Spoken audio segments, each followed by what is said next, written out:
funny thing, even stream elements ended up breaking today too. Oh, look at that.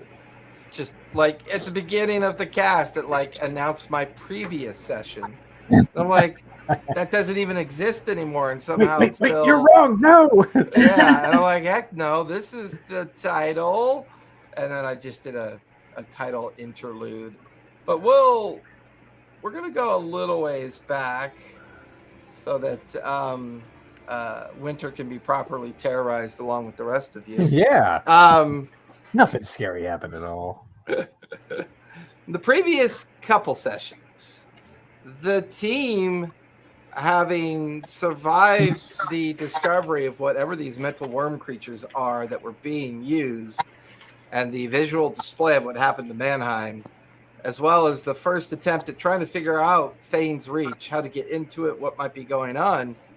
The following morning, the team discovered a mysterious area near the walled section of Thane's Reach that offered them an opportunity to take a platform down in through an air shaft. The first one to go was Puck. She managed to sneak onto the wagon, sneak her way onto the elevator platform, and was able to get down into the depths of the air shaft and make the discovery of the strange dragon-like creature that was guarding the what could only be called the Emberheart Throne or the Cinder King Throne, depending on translation of the prophecy that was on it. The team all gathering there, listening in on the leadership of the gnome community and getting some insight on what they might be doing here. They descended down into the lower part of the chamber. Once here, the stone was given over to the guardian creature. Once the guardian creature left with the stone, without any kind of word of warning or conversation, the team then began to try to understand this chamber. While gathering up the clutch, Puck had made an investigation deeper into one of the tunnels, discovering the large excavation site that not only contained prisoners, including the matron of the Sawtooth clan, discovering her and then eventually freeing her.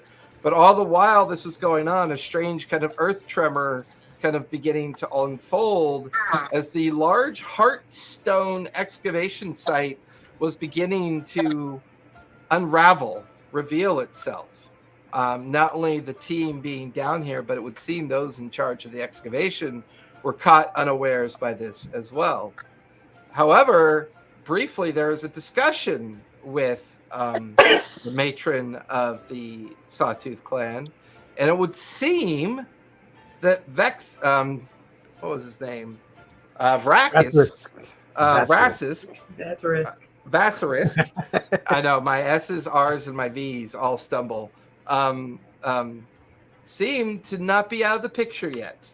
And it's quite possible that he is a master of simulacrum, as there may still be 2 additional copies of himself somewhere out there. The team then began to escape the collapsing chamber and excavation site, realizing that this entire area was beginning to collapse around them. They made their way out and witnessed the entire destruction of Thane's Reach. At the last moment, as the shockwave from the volcanic eruption occurred, Xanath managed to get the tiny hut up and everybody safely inside, most falling either unconscious or being severely impacted by the shockwave.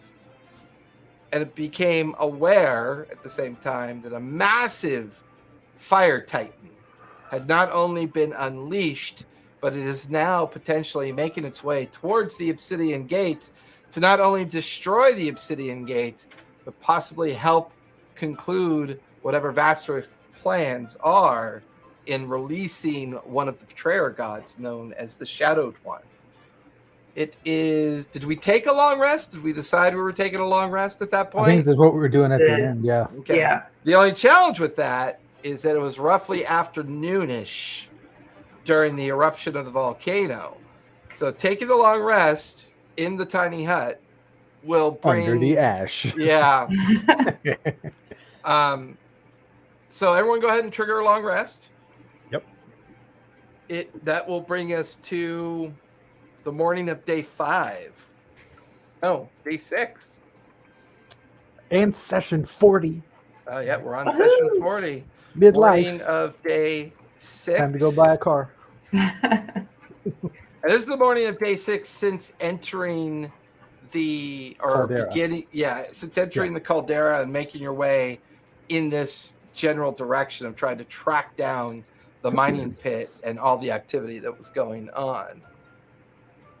It is the morning of day 6. All of you can trigger a long rest. You have maybe, I'm going to give you 15 minutes before the hut collapses because it only lasts 8 hours. And it's now mid-evening at this point. Looking through the transparency of Tiny's hut, still mostly ash is the only thing you can see. What would you guys like to do? This is gonna be. We got to get out of here. This is not gonna look good. This doesn't look good right now. We got to get out of this thing. If I stick a hand through the top of the hut and try and move the ash, does it feel solid or is it like still sort of soft? Technically, sticking your hand out the door and feeling upwards, it feels pretty powdery. Like it doesn't feel like a typical pyroclastic flow that's muddy and compact, which might be because the only available water in the area was the ocean, which is more outbound. It's very hot to the touch, but not quite enough to burn you. It hasn't hardened, but it's kind of hot. I think when I drop the hut, it's just going to drop on us. Yeah, I don't want to be cooked. Let me try something. I'm gonna take out my vial and start. I'm gonna cast Big B's hand to try and sweep a path, like sweep ash off the outside of the hut. Like you're sweeping off the roof of your car after a snowstorm. Yeah. Right. So I can have it up for a minute. So however much ash I can move around in a minute is what I'm trying to do. Gotcha.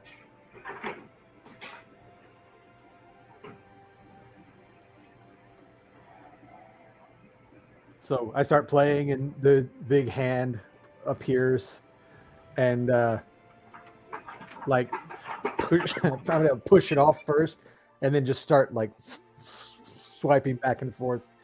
Okay, so you guys watch as Earthen invokes Bigsby's hand, and the huge translucent hand kind of jets outside of the hut and begins to move back and forth with his movements. Go ahead and give me sleight of hand with advantage, since you are using a extension of the spell to do this. Okay. Ooh, I'll take that. That's 23. 26. It's only a few feet. 5. Yeah, it's only a few feet deeper above the height. So the height of tiny huts maybe about 7 feet, and then 3 more feet up. So 10 foot. It's basically a 10-foot deep ash bed, at least to where you are. And you guys are slowly watching the hand knock the ash away and away until the hand finally fades, but the entire area around the hut that it was able to impact is clear. So at least when the hut, just as you guys feel the hut kind of drop away, all of you are now in the middle of a clearing that's maybe about 20 feet in diameter, and then surrounded by a 10-foot wall of ash above you. And then like this like it's barely snowing, but it's actually ash that's still kind of falling from the sky. It's pitch black out, and you can hear nearby rumblings that you assume is the sound of the now collapsed volcanic region of where the mining pit was. But there's also a distinct sound of thunder and like boiling landscape that kind of arcs over the little bit of the sky that you can see, almost to the point where the lightning is just bright red as it just kind of arcs through the ash clouds that are still up in the sky.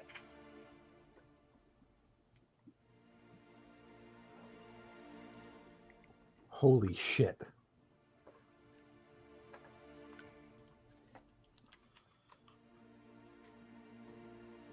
Holy shit. How?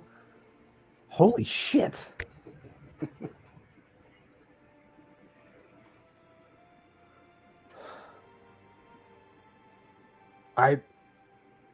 Earthen activates the ring and just starts to fly up, trying to survey if there's anywhere that there might be sunlight left or not affected by this cloud that's currently billowing everywhere.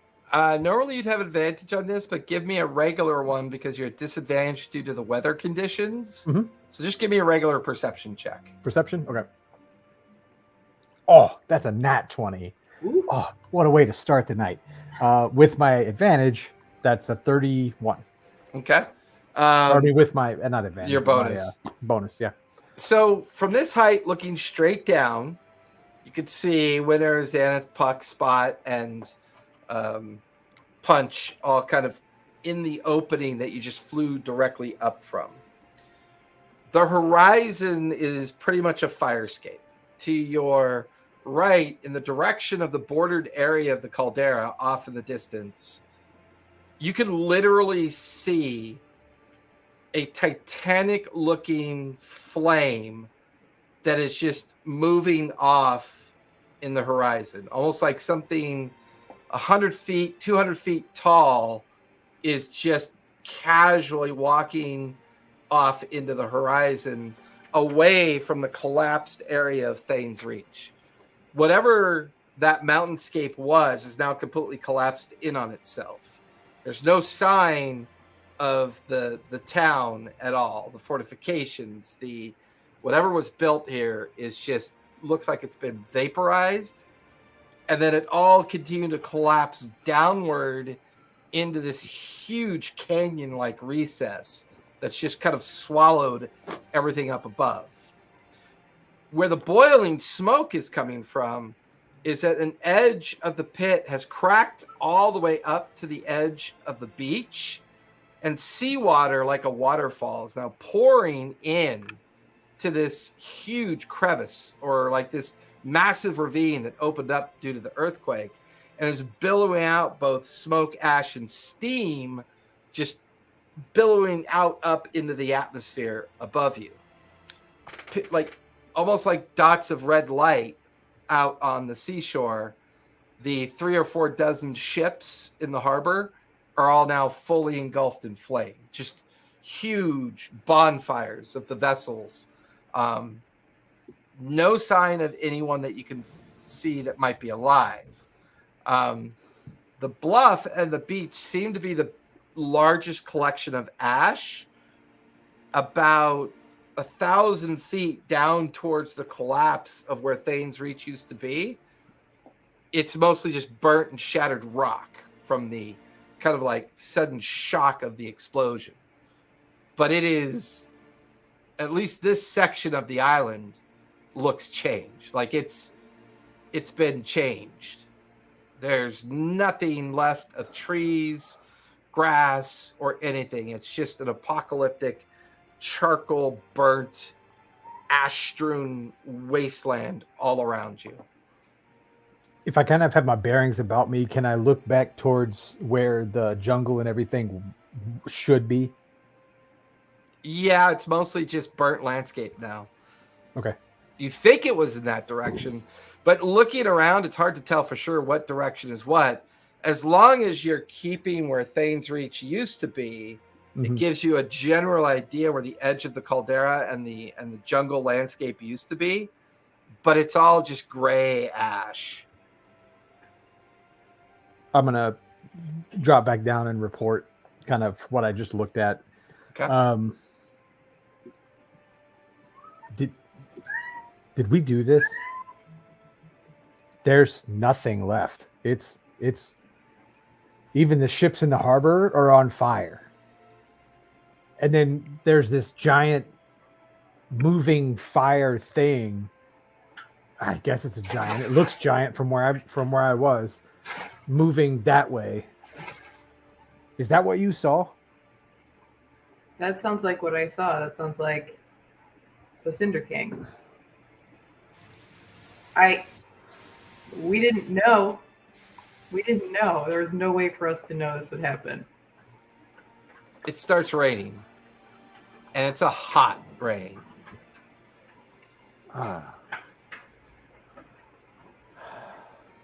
We have to get moving, right? Like, we have to get back and find the anvil. Well, we have the anvil. Oh, wait. What are we trying to find? I scooped up the anvil on the way out. Oh, wait. What are we trying to find? We've got to make the key. We got to make the key. Yeah. And Matrone... Oh, put the key in the thing. Mm-hmm. Matrone said if we could tell him where a tree is. But I didn't see any trees. I tried to look. It looks pretty bleak. I tried to look where the like. I mean, I think I know where the city used to be. There's nothing. It's a hole in the ground. There's seawater pouring into it. It's. I think that's probably what's causing all this rain now.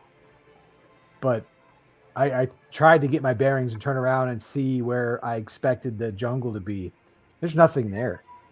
It's all on fire or black and charred.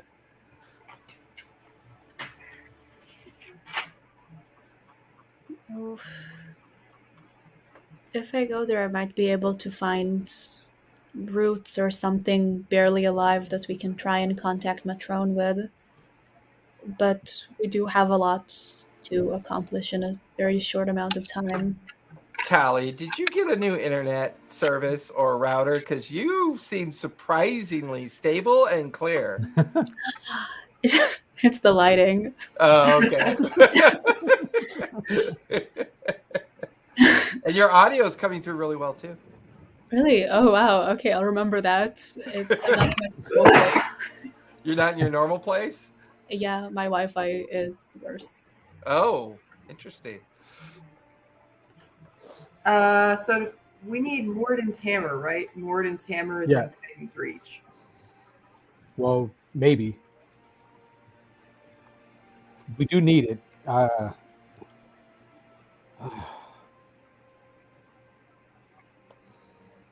right. That's what it was.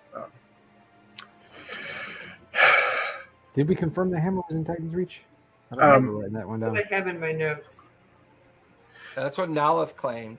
Mm-hmm. Okay. Well, if it was in Titan's reach, it either could be blown miles away now, or it could be collapsed in whatever hellhole that is now. Titan's reach doesn't exist anymore. Thane's reach. Thane's reach, sorry. Yep. Thane's reach doesn't exist Thane's reach. anymore. All right. Spasa's gonna like kind of very slowly put up a paw and just be like, I'm aware the odds of this working are basically zero. But before we go off in a random direction trying to find an object that we know nothing about, is it worth the hour or two to transform me or someone else, dig down and see if we can fool the lock?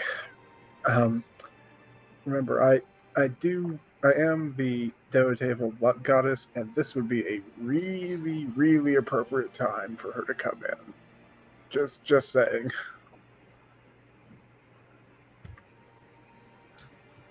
Well, if the hammer is in Titan's reach or Thane's reach, and the lock is in the same direction, right? I thought the lock was underground. It more got likely buried in buried that. down. Isn't that where the hammer is now as well? Potentially. Or in one of the vaults that were maintained by the gnomes. I can locate an object, but only from a short distance, What's short distance? like 300 feet, I think. Is it 1,000 feet. Well, that's not bad. Is it like a concentration? You have to concentrate on it, or is it just something that you can do it once and? It's concentration, but it lasts 10 minutes. Well, then we should probably get further down first. Yeah. If we're gonna do this. Are you still up in the air, or have you flown back down to? I came down to report Okay. to them like what we saw, what I saw. That's what, yeah, and it was Okay. just it's all gone. There's nothing there. As the five of you stand there, wondering what to do next, Winter, I need you to make a charisma save, please. Oh, what? Okay.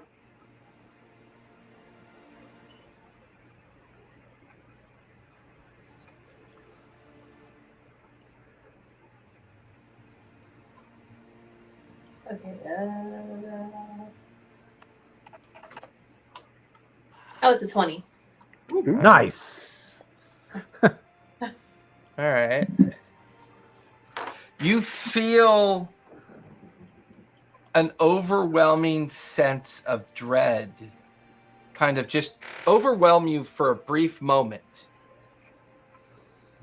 Your mind locks in, like there's enough space that you guys have cleared away so you can kind of see the horizon.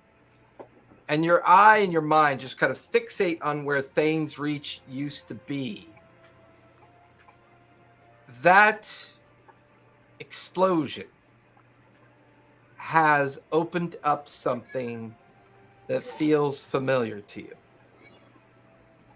And you immediately get the sense that something sentient has been brought in and might be linked with what the Fire Titan is.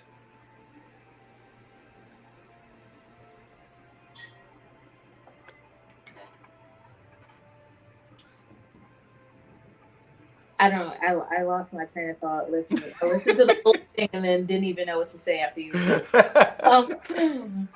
I mean, you can just tell everybody how you feel, you know, and let them know, or you can just keep it to yourself. It's up to you. I think I'm going to keep this one to myself because I don't really know how to react, if I'm being honest. That's fair. That's good RP right there. Would we notice a reaction?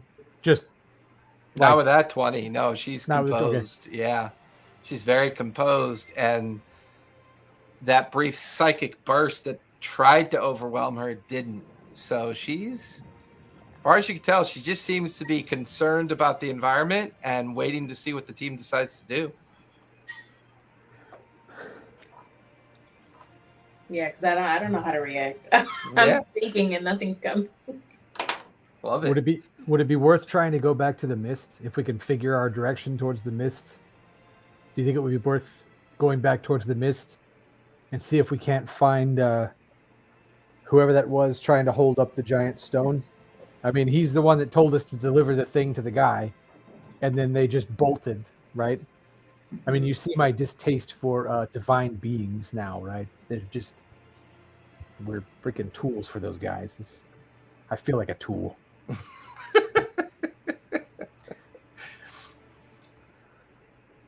Poor Earthen. There was a reason for releasing him, but I don't know what it was. Was it just that he was being tortured and that the gods wanted to release him? But then what was the plan? I mean, why? I don't understand why we weren't warned. Can I do an insight check on Naleth as she's like listening to us talk? Sure. I think we've been tricked a lot, and I just kind of want to see if I can read her at all. Go for it. All right. It's a 3. Yeah, she's clearly lost in thought. Hard, almost impossible to read. She's staring off in the direction that the Sawtooth clan village would be. And I mean, it's very far from here, a good 6-day journey. But she's like staring off in that direction, watching the glow of the Fire Titan disappear over the horizon, like barely a dim light now, as it's moving, off into the caldera. she just hard to read. It's actually a 12 with my +9, but I know that's still not very good. Just hard to read. Yeah, she's tough to read. You get the feeling that her desperation of the situation caused her to at least give as much as you think she would know. Mm-hmm. And she may be just as confused as the rest of you in regards to what exactly is Varys' play here. What is his play? If it's just to destroy the Obsidian Gate, why release something this powerful? And is this something that is truly powerful? Or is this something that's still not quite finished? And if the Guardian's responsibility was to maintain the Cinder King's prison, why did he leave? And where did he go? I tried to scry at him and I couldn't find him. The Guardian? He left this plane. So this thing is fire. We also know of a great being of immense power that's affiliated with water. Do you think it might be worth letting him know that there's something great, big, and on fire over here? Cock, you want to talk to your friend? Not a friend. I can try. I don't know. I mean, it's kind of up to it if it's anywhere near and if it's at all interested in being found. I mean, it's been a while since you lot. pulled. It's also been a while since you pulled out that map, Puck. Right. And this was a lot of. This was this explosion wasn't natural. I can try. I mean, if it's something, if it's a demigod, it's got to have felt something, right? It seemed like to know more than we do. It was present during our fight with that dragon. It seemed involved somehow. I don't really know where it stands, but I can try. But it's been a while since we looked at that map. And since the lay of the land seemed to have changed a little bit, the map didn't work. We quit looking at the map because it didn't work when we were here, right? Yeah. Yeah, it was like there was some kind of smoke covering the area of the mountain. What's it look like now? I take out the map. Because watch as Puck reaches in, pulls out the map, and lays it out on the ground. As you lay it out on the ground, the entire surface of the parchment is a swirling form of energy. Just this, like it's trying to read everything around it, and the only thing it can respond to is this just miasmic swirl of energy that doesn't really give any definition of landscape, position, location. It's almost like looking at a blurry picture. Can I try to attune to it in any way or focus on it in any way? Give me an intelligence save as you do that.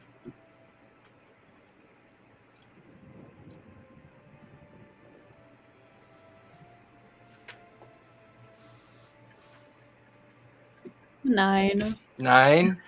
You try to focus in on it and see if maybe something has happened with you, or somehow maybe you mistakenly became unattuned from the map. But as you try to focus in on it, it doesn't feel magical anymore. Oh no. Okay, I'll put it aside for now. What happened with the map? Something's wrong. It's not working.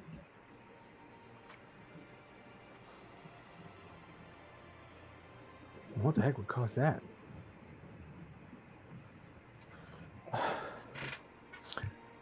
Maybe if I use the sword, the thing that the sword does, we can get some extra information about our giant waterbound friend. maybe not friend, the giant waterbound guy, to see if we can convince him, see if we can find something out about him to convince him to come here. I don't like the big giant fire thing, and I want to put it out as fast as I can. And I think that's the nearest source of something that seems possibly big enough to be able to do that, right? That sounds like a solid idea. I mean, it registered on the map as a island, right? When we were back on the boat, that seems so long ago. It almost it registered almost like a small, like a cyclonic hurricane. Yeah. With a small landmass in the middle of it. Well, I guess Draxelhaven or Draxelhaven's pet was our leading theory on its identity. I think Draxel Grix was his name, right? Draxelhaven was the city on his back, I think. Oh, you are or right. the supposed city on his back.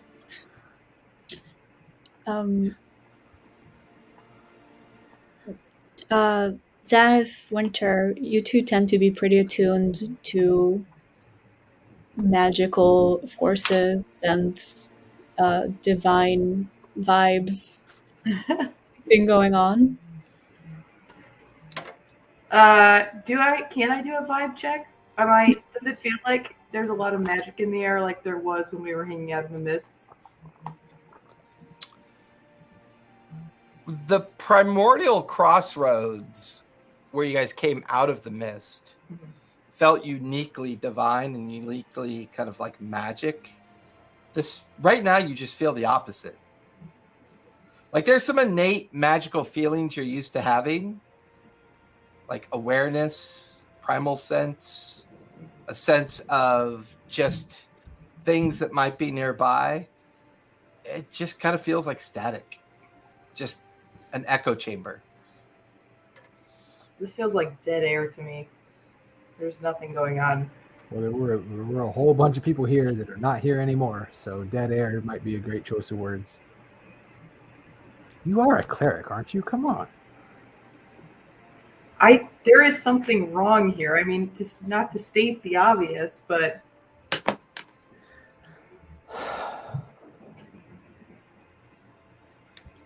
I can,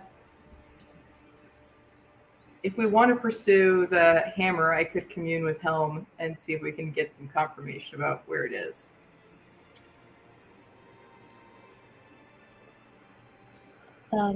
That sounds like a great idea. I hope Helm can reach to us right now because we kind of need all the help we can possibly get. Why don't I sit down crisscross applesauce and do that while you guys are working on talking to the sea turtle? Okay, I'll try. If I die, I'm blaming all of you and the least of your worries. We accidentally let you die once. It won't happen again, okay? Spot will kill me before you die again, okay? I know you can't see it, but just flex my talons. Then I'm going to take the sword and try and use Legends lore on Draxelbrix. Okay. So I'll kind of, like, if I need to kneel down and put my forehead on the sword. While you're doing that, Earthen, and Xanath is beginning to attempt to communicate with Helm, what's everybody else doing with their time? Like, I think Spot's more in shock and kind of working on autopilot more than anything else. And like the only thing they can really think to do is to just try to restore some sense of normalcy. Is like, okay, there's people here. We're in a really terrible situation. Let's at least get some food in their bellies. So I'm gonna try. Like I don't mean that in like a yeah, he's gonna stress cook. Yeah, pretty much. Like fuck. Like the only thing I can do, like, you know, I'm just a monk. I you know, my gods don't really like talking to me, but I can at least make sure that like the survivors have food and water in front of them. So it's like at least do a little something. I like that, actually. And I feel like you've been doing this enough that we've decided you've become proficient in cooking. We'll even say you have a field kit that you're kind of using as your main tool.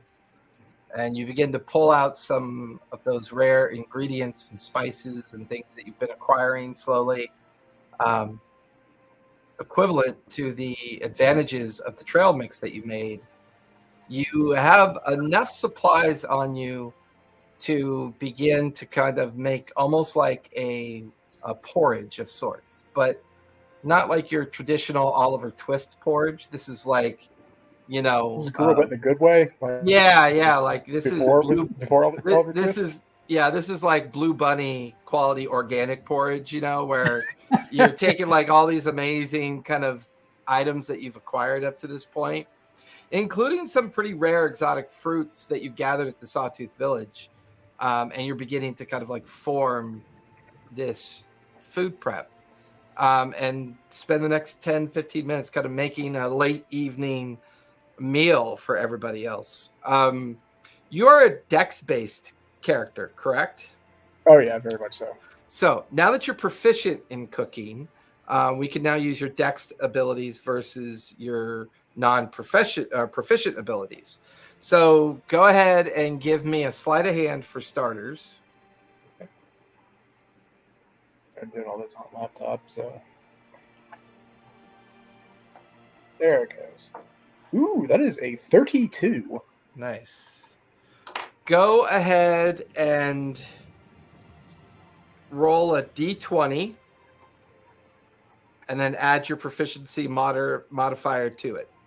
Okay. All right. That's not great. Proficiency modifier. What is that?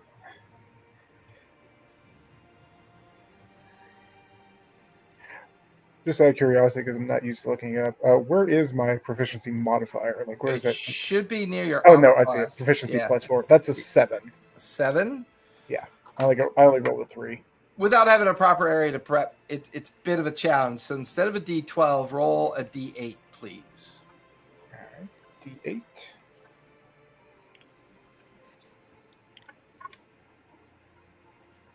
That is a 6. Okay. So as long as anyone that consumes this meal, you get 6 temporary hit points for the next 24 hours. Okay. Awesome. Just 10 HP. Yay. So Spot's doing that. Xanath and Earthen are doing their thing. Puck, you're trying. What are you doing with your time? Casting primeval awareness That's towards right. the ocean. Oh, how many servings did that make? Enough for everyone to be able to use it for a day. Okay, cool. All right, I just wanted to make sure that. Okay, so I'll portion that out and. Yep. Yeah, line up my glasses already. Winter, what are you doing with your time?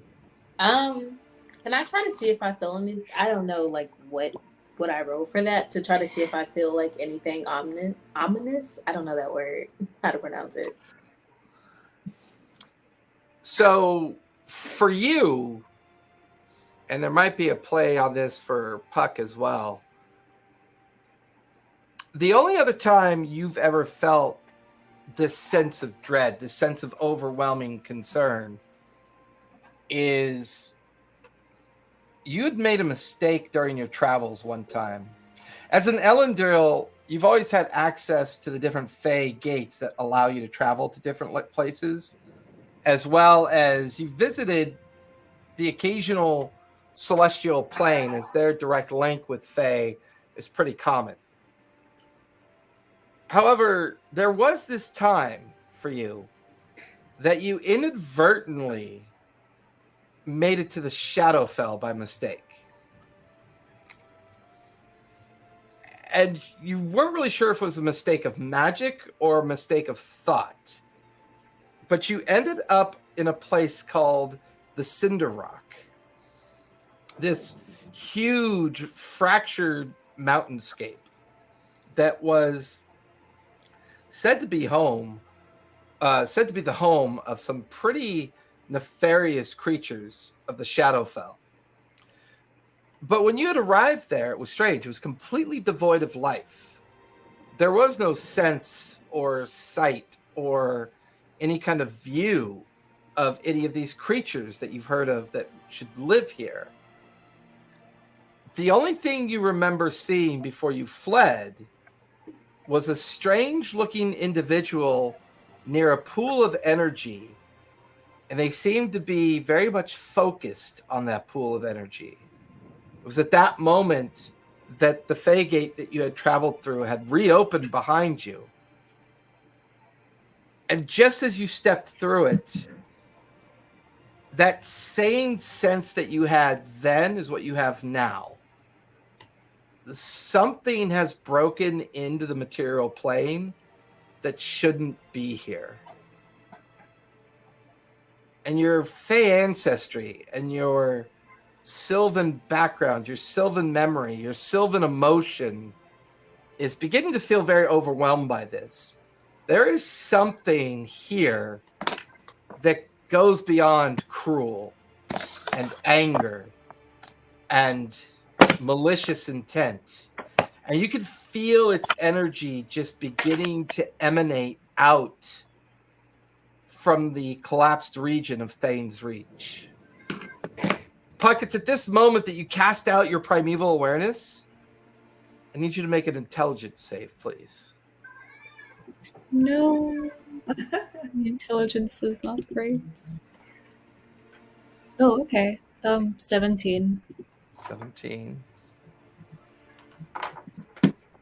Earthen, as you focus on the sword, what are you're trying to understand Draxelgrix?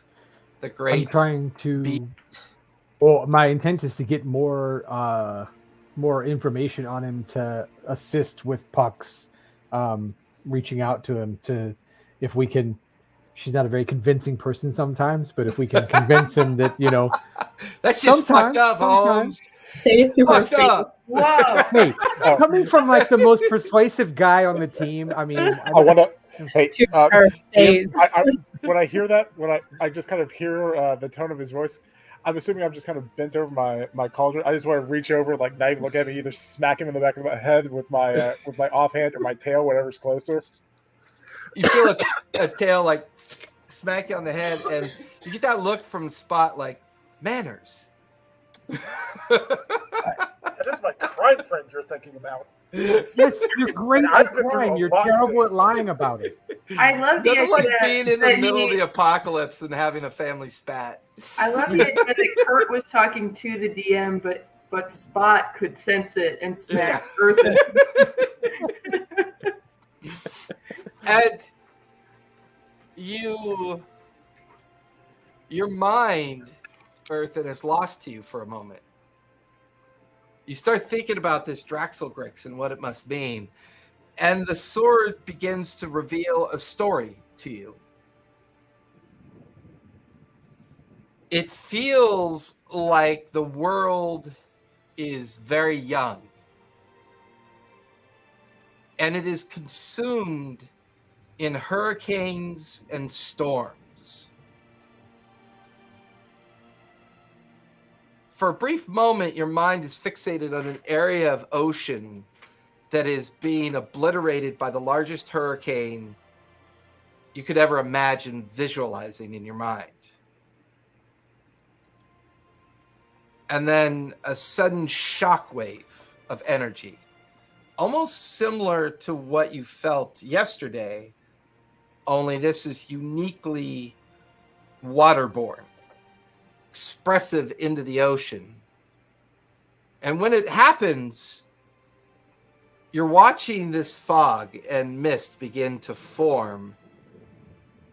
And in your mind's eye, you're watching as a dozen shattered islands begin to appear and then immediately get veiled in a mysterious cloud bank.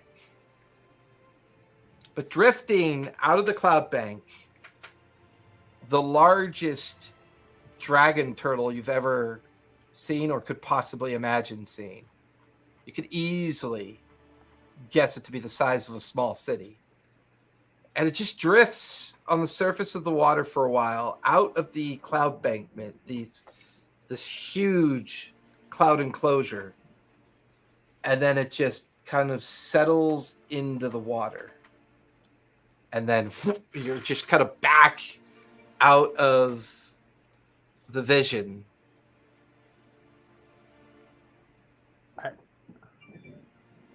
I think Draxelgrix is like that thing. That thing came out of the volcano because it's fire. But I think Draxelgrix is like that, but water. That it came. I had an experience when I used the sword. I had an experience, and it felt like what just happened here, but instead of fire consuming everything, it was like a burst of water. It splashed out, and then I saw 12 islands in the fog. I think I saw the formation of the teeth.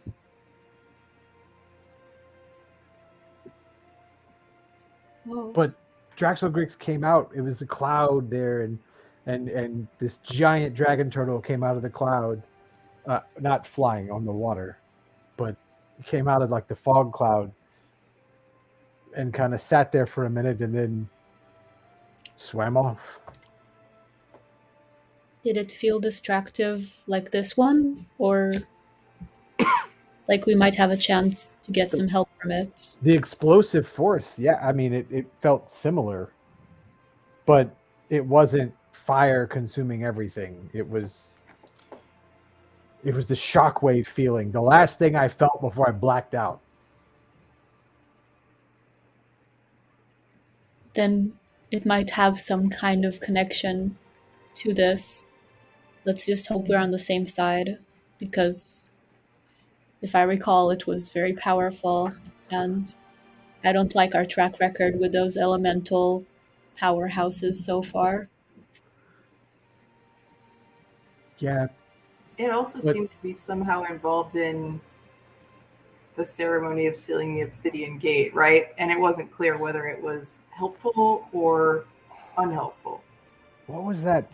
I feel like we read a prophecy somewhere, something when we were back on the ship and you had snuck into the captain's chambers. There was something in there about Draxelgrix, and something in there about him and the lighthouse and the and something. I thought it was fire. I think we need Draxelgrix here. Crap, I'm digging through my notes to find where I think we talked about that.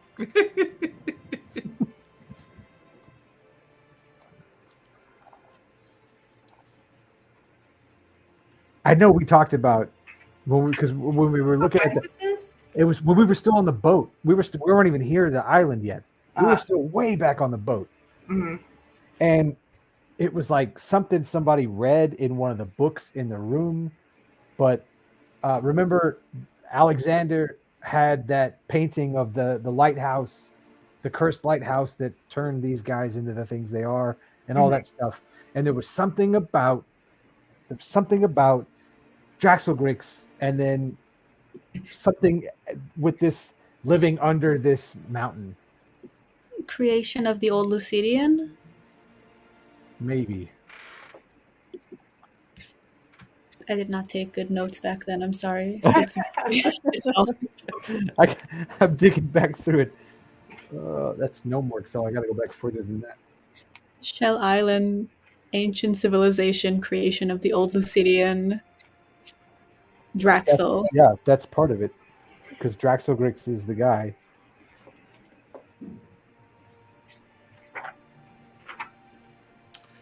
Oh, I love this kind of storytelling.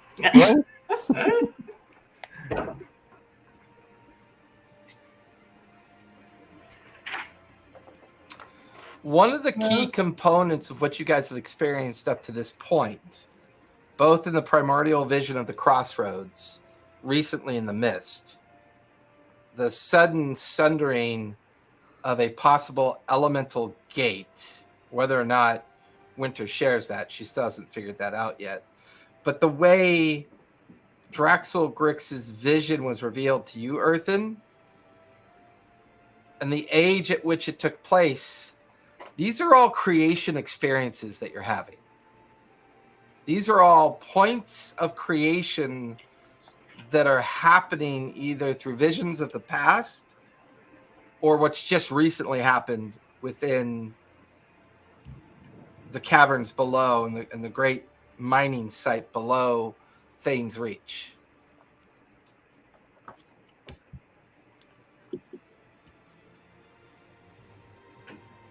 This are we in the midst of another creation myth? God, I hope not.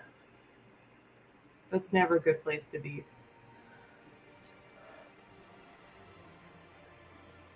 I Well, think we are. this island we know is a center of many different planes. The fact that there are at least two, terrifying creatures, sealed here, fire plane, fae plane, wherever the Cinder King is from. We know this is a convergence point.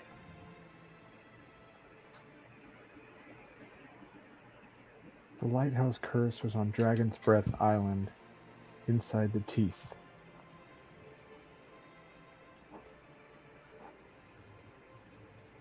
Man.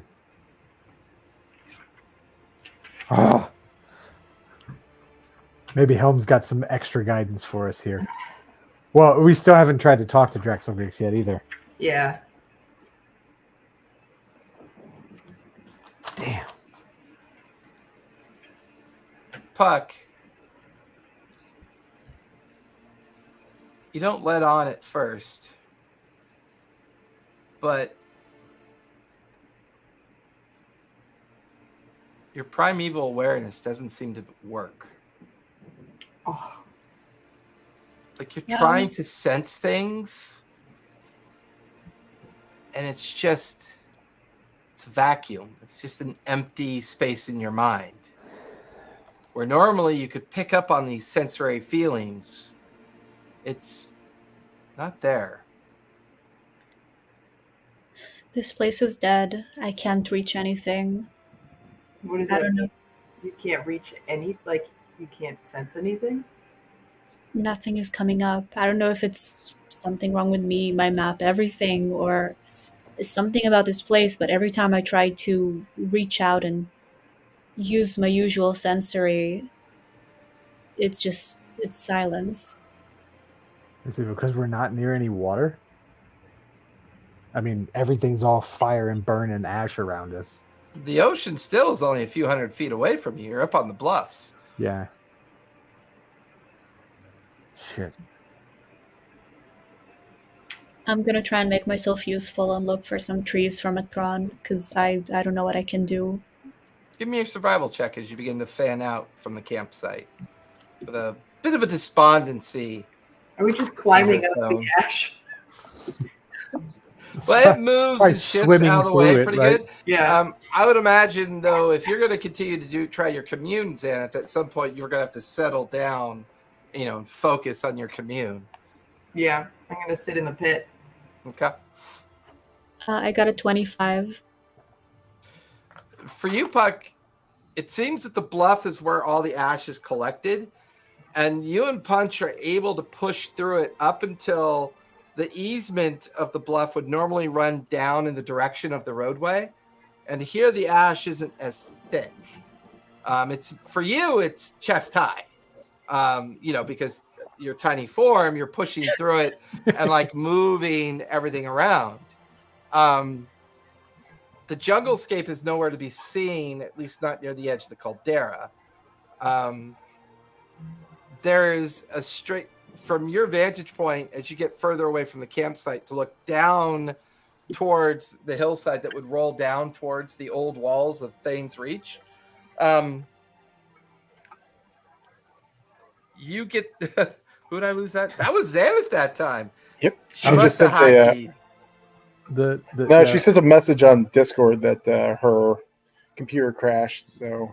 Oh, how funny! Yeah, the IT bugs are. The IT bugs are out in force today. I was going to make the joke about that being tied to her communing with Helm.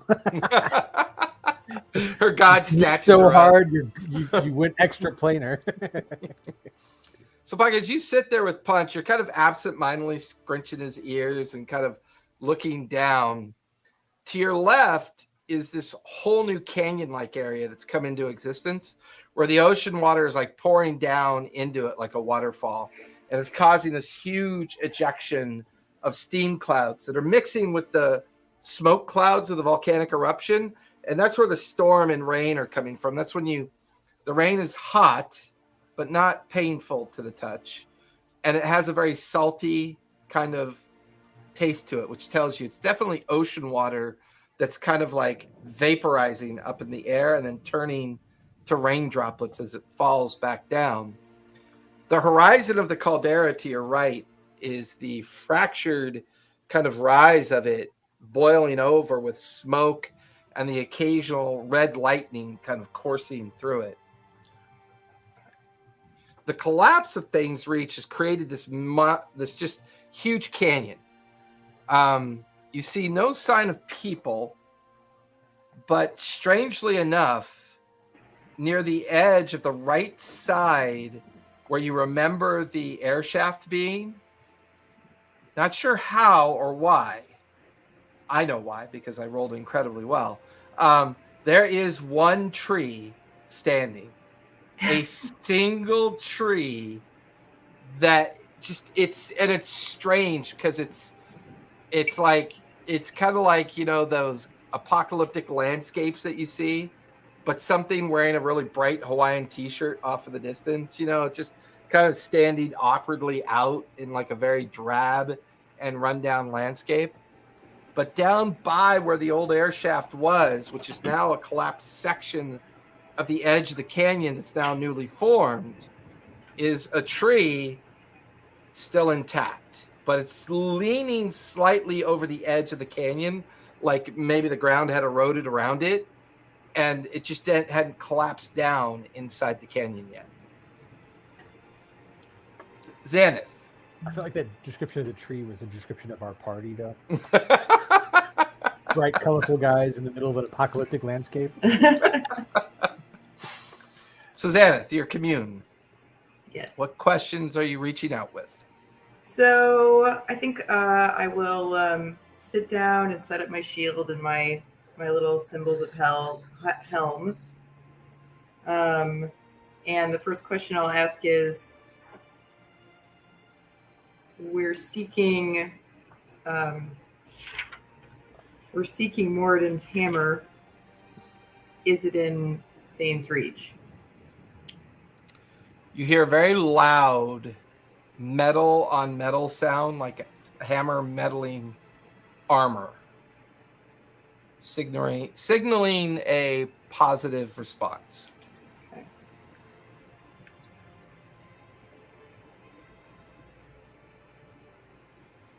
Second question, I think, are you allied with the primordials? You get a cold wind across the back of your neck, signaling a negative as no.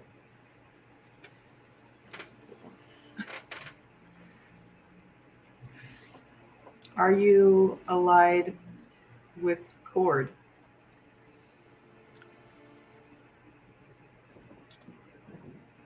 There is no real response to that. Almost, you get this feeling that they don't know how to respond. Okay. Maybe as a free insight that you are overreaching. Almost to the point of almost committing a form of sacrilege. Oh, I'm asking too intrusive a question. Yeah. You kind of get Okay. that.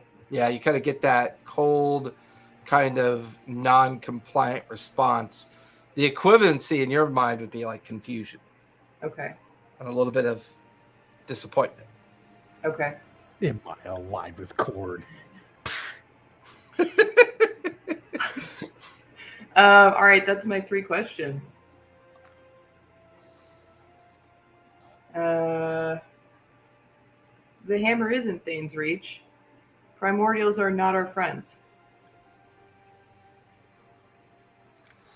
They're not our friends? They're not Helm's friend, so they're not my friend.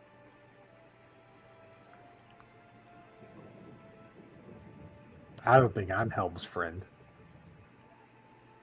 You're not I'm Helm's your friend. I don't think I'm Helm's friend. Just smack him in the back of the head with my If Helm tail was again. trying to Not shoot me helping. down, I would be here trying to stop it, okay? Helm's purpose has always been protection against the dark, against forces intending to do harm. He's a protector of, of women and of children. I know you have your issues with the gods, but I do trust his purpose. I just don't always understand it. You used to get lost in thought, like you were having conversations with somebody or something. But you haven't done that for a long time. My helmet's been pretty quiet. Since we were off the boat almost. I've heard a voice from time to time, but it has not spoken to me very much lately.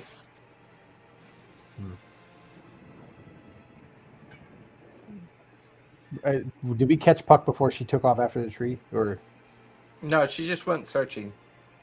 where the heck? Where did Puck get buried in ash? Look! See her- Where are see you? her- Yeah, you can see her little footprints, and Puck on the very 100 feet away from the campsite after you got out of the deepest part of the ash, seeing all this. Now you can hear Xanath and Earthen kind of yelling for you, wondering where you went. I found a tree. No way. The one tree. Is it on a hill? We can call Matrone. Ha! I Caught the won't say reference. that. Tree on a hill. One Tree Hill. Yeah. I tried to reach to Matrone through it, or did we have to connect to Matrone again? I think we had to tell him what it looks like. Ooh. Oh, is that me? Spot. I- Yeah, well, yeah, that was you, but you said this tree is precariously on the corner of a... It's on the edge of the newly collapsed canyon that used to be Thane's Reach. Spot. Yeah. We What's up, have Earthen? we have need of your services. All right. I'm going to kind of pack up my equipment carefully but hurriedly, and then just kind of go over, just like, all right. What'd you cook there? It smells really good. Some mixed berry porridge. It's, what I could do. So this tree, we're gonna try and get Matrone here. This tree's on the edge of a cliff. Mm-hmm. I would rather not summon Matrone off the edge of a cliff, but you Okay. can walk on walls. I can. All right. Could you wait under the tree just in case? Sure. And I do that. Just casually walk down the side of the mountain, about 10 feet under the tree where it's perched, and just okay. I imagine the really bad clipping, the edge is there, and you walk off. Yes, exactly. So as the five of you kind of leave the campsite, following Spot down towards the edge of the newly formed canyon, it takes you through the ashen fields that are still kind of forming, but now things are wet, sticky, and kind of, how wet concrete is. It's getting like that because of the rain. It's also getting a lot warmer too as the rain is kind of down, and you can feel the humidity of the cloud cover kind of keeping the heat kind of inadvertently kind of baked into this area. But the five of you are standing on the edge of where the air shaft used to be and where this small forest edge used to be, this jungle forest edge. And now you're just staring down into a massive canyon just filled with steam and smoke. It's dense enough that you can't really see down into it, but every now and then there's an explosion of lava that kind of spurts up slightly and then settles back down.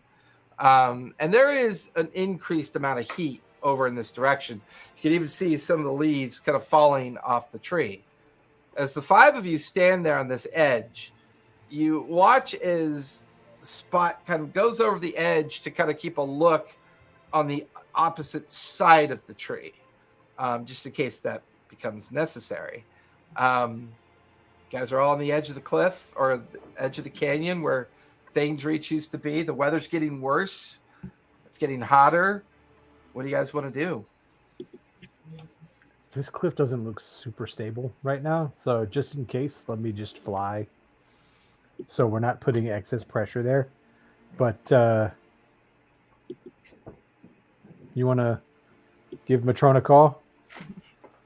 And we're asking Matrone to come through. Is that the ask? Because originally he was like, hey, I'll pull you through if you can find a tree. I was unclear on that, but either way, did we bring Naleth with us? Yeah, she's with you. Okay. I mean, All right. if we go through it should be clearer on that side, hopefully, right?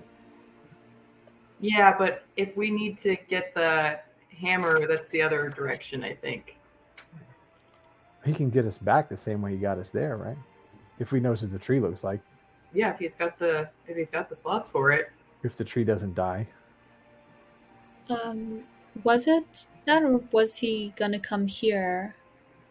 I can ask him to come here and see if he'll do it. I think he'll just, if he doesn't want to do it, he'll just be like, nah, I'm not But doing we'll it. tell him like Sibo Matrone's vibe. should be around here, right? Sibo's his friend. And she's not contacted him either. Yeah, I'll see if he'll come through, and maybe he'll come with us, and maybe he'll come look for. I mean, finding Sibo is not high on the priority list, but it's on the list. Okay.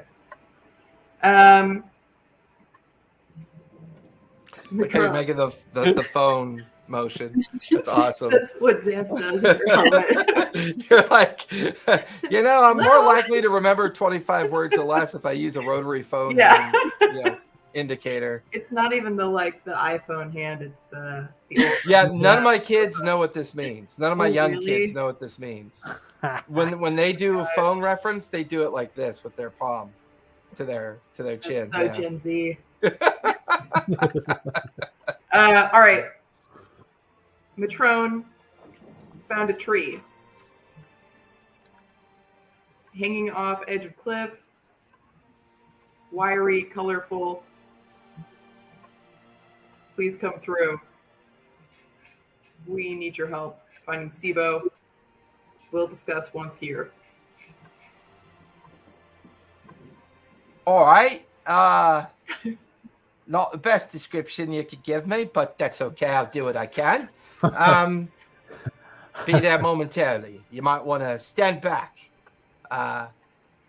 It requires a little bit of space for what I'm about to do. But All right, stand back. Stand back, guys. And then the last word kind of like cuts off. There's a moment when there's a sudden flash of green energy emanating from the trunk of the tree, and the trunk of the tree actually splits open. Holy shit. You watch as Matrone steps out of it, and then it seals shut. Luckily, it allowed him to step out onto the cliffside. He kind of looks over. Well, now that's a cliff. Hey, what you doing down there, sport? Don't you want to be up here with the rest of us?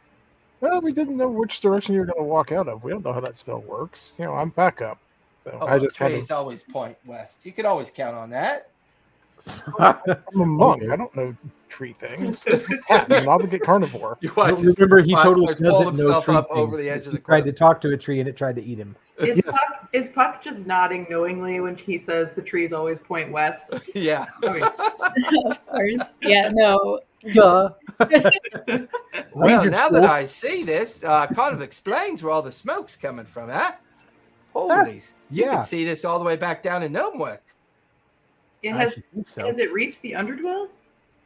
Not exactly the Underdwell, but we've heard reports that smoke can be seen from up in the city proper. The Underdwell's already pretty naturally dark. The smoke itself hasn't quite reached it, but you can see the great smoke column from up in the upper tiers, especially up in the wards, up in the trees.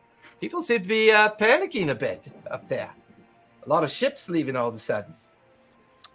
That's not a bad idea. All the ships here are on fire. Oh, I See, you have a familiar friend with you. You watch as Nolith kind of nods towards Matrone. Oh, So, glad you guys know each other. Which one of you all fucked up? If you had to take a guess. Oh, I'd guess Earthen for sure. But mostly because, I've had some interesting religious conversations with them. I can't help it. If anyone's going to piss off the gods, it's going to be a bard, for sure. Gods and dragons. It's always the same thing with them. Hey, the dragon, I don't think he was mad. Oh, no, I'm profiling your friend. Just always assume bards are bad. No offense. I may have a revolution under my belt. Matrone, we're on a bit of a tight time schedule here. Okay. Not really sure how I can help you. Other than the fact I can get all of you back to Nomex if you want to come back to the Underdwell. Were you able to get in contact with Sibo? No. I'm just kind of assuming she might have been caught up in this explosion. She might be dead. If she was on the other side of the caldera, she might be okay. I don't know. But I haven't really been able to get through to her. Where was the last place we saw her? We saw her next to the Fire People ceremony, right? When we scried. She was on the edge of the volcano because she was within sight of Mason, who was looking down into the volcano. But not the mining pit, though. No, like the actual volcano. But the volcano was a lot farther away than where we are, right? Right.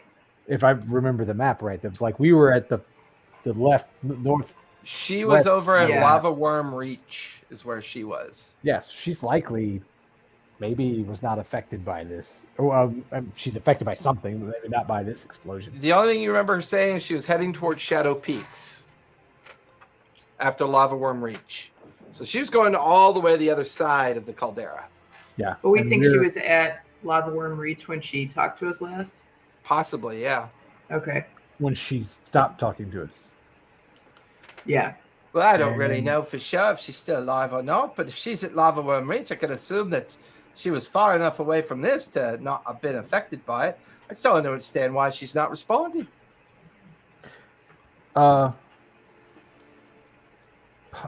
Maybe Puck. Remember, maybe this has to do with why you can't reach out to anything around here, why the map doesn't work. Maybe that's why, I don't know. Maybe that's why it doesn't work. Messaging it, I don't know. I don't know. But I was able to message Matrone. Yeah. I don't know. It's like some kind of sense of magic or the usual spiritual connection that I have seem to be not working. And it could just be that I'm off, but I think something's going on, and it seems like something bad is coming in soon too. You watch as Matrone comes over to Puck, cracks his knuckles, and this little mouse folk kind of looks at Puck with a little bit of concern, tilts his head. Well, your magic's a bit more like nature, isn't it, Puck? That's kind of where you get your magic from. Yeah. Well, let's see how nature's doing. And you watch as Matrone jams his hands into the ground and his eyes warg out as he begins to speak with nature. And his echoey cadence goes out and out and out, and it kind of warps back out. That's really strange. I'm not saying that everything's dead here, but it's certainly almost as if something is blocking my ability to speak with nature.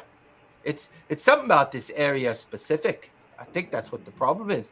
I don't think it's your affinity for your primeval awareness, Puck.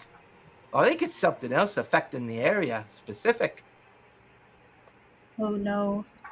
A natural force? No, not natural. Gotta be unnatural.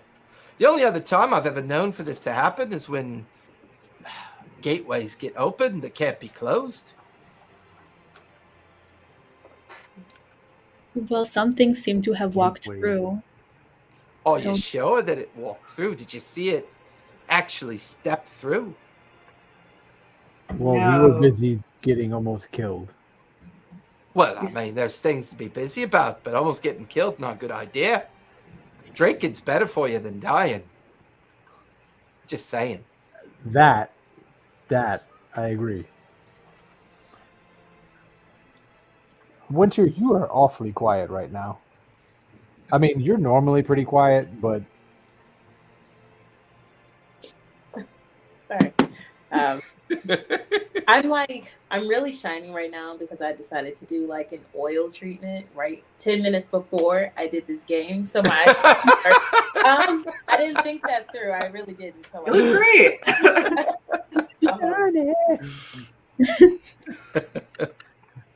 But for me, are we still we're still in the village, correct? Like, no, you're on the edge of the newly formed canyon that used to be Thane's Reach, and Matrone, the druid mousefolk from the nearby jungle down in the Underdwell, has used travel with plants, and he's stepped out of the tree.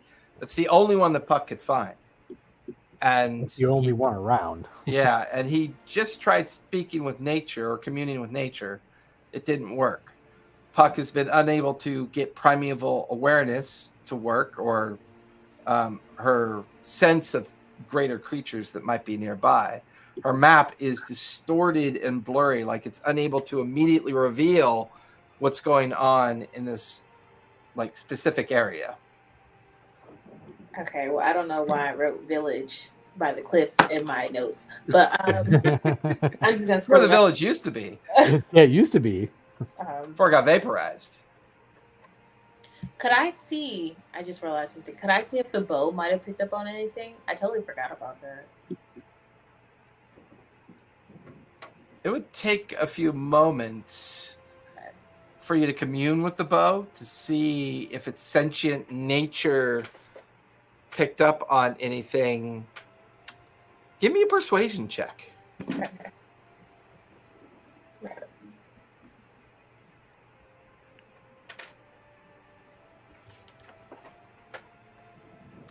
How's it almost an hour and a half already? How's this happen? I swear, this is one of my few groups that I feel like the time goes by way too fast.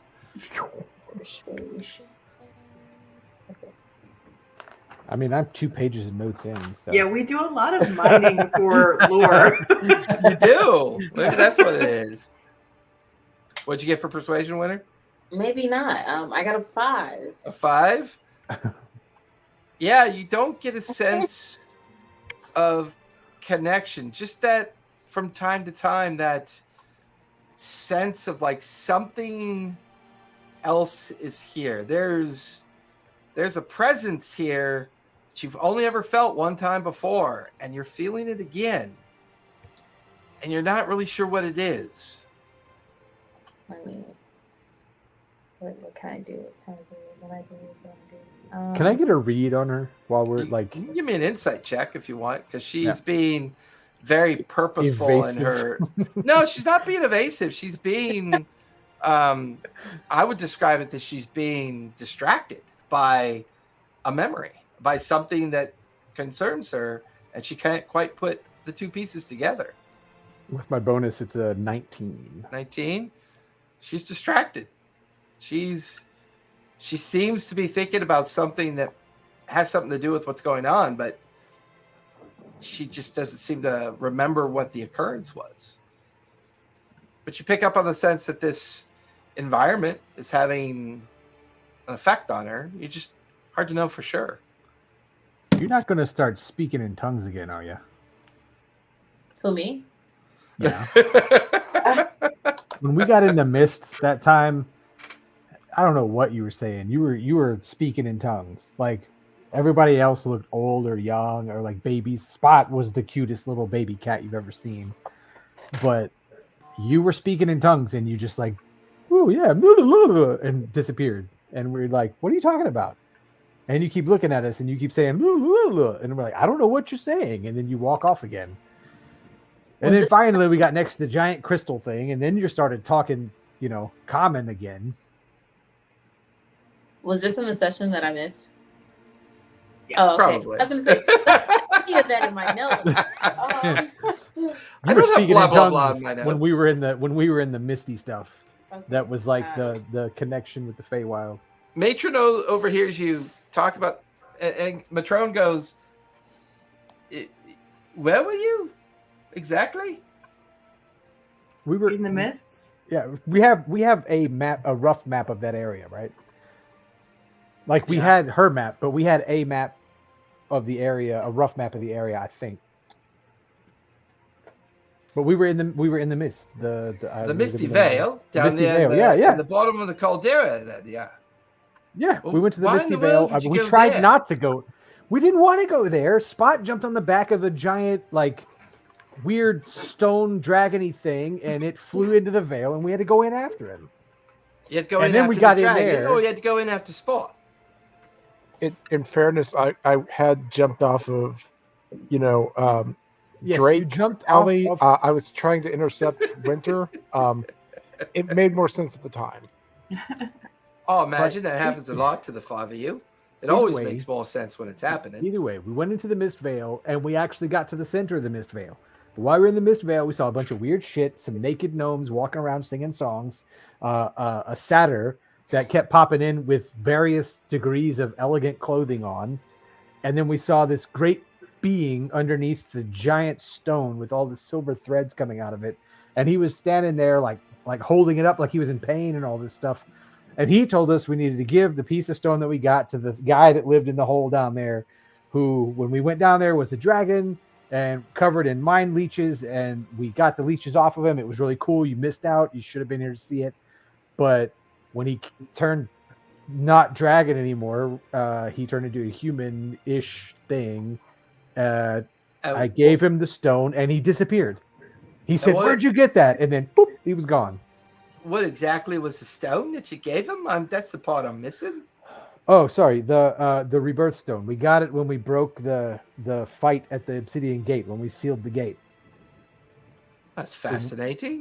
Supposedly the Wild Mother popped out, and this flower opened up, and there was a stone there, and I touched it, and I saw the vision of the dragon guy in the hole, and yeah. Well, I know a little bit about a myth called the Shadow Keeper. I know that it's said that he guards over what's called a Plania Gate, but I don't know how that would be relevant here. And this being was holding up a great rock, and you were seeing all these visions of things. It wasn't a rock. It was oh shoot, what was the name of that? The creation heart. Yeah. Right? Creation heart. Well, Yes. that's just superstition. No, No, that's real. No, it was there. It was there. It was very big. Very, You very do big. realize, of course, that the caldera gives off a lot of volcanic gases. That sometimes, if you breathe it too much, makes you see things that you think you see. Would you like to journey back there with us? I'm more than happy to go No, and try I and don't. talk to that big guy again. Huffing Because he volcanic was- gases is both illegal in most areas, and you probably really shouldn't do it due to your mental health. Are you trying to tell me this is illegal in Gnomeworks, the place where everything is legal? Let's sell giant war machines to people that Well, are I mean, illegal to buy. I'm mostly just suggesting that maybe you shouldn't breathe volcanic gases. Not much of a choice in a volcano. Matron, you question. could not go in. I'm just saying, you could stay out. Was the Shadow Keeper called Erebos? Does that name mean anything to you? Erebos is one of the many myth names that's given to it. I think the Erebos name is the human myth. Okay. there's- Erebos is who we met.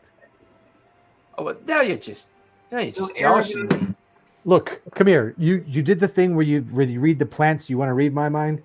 I'll open it up to you. Yeah, I really don't want to touch your brain. I'm sorry, Puck. You said you had something for me.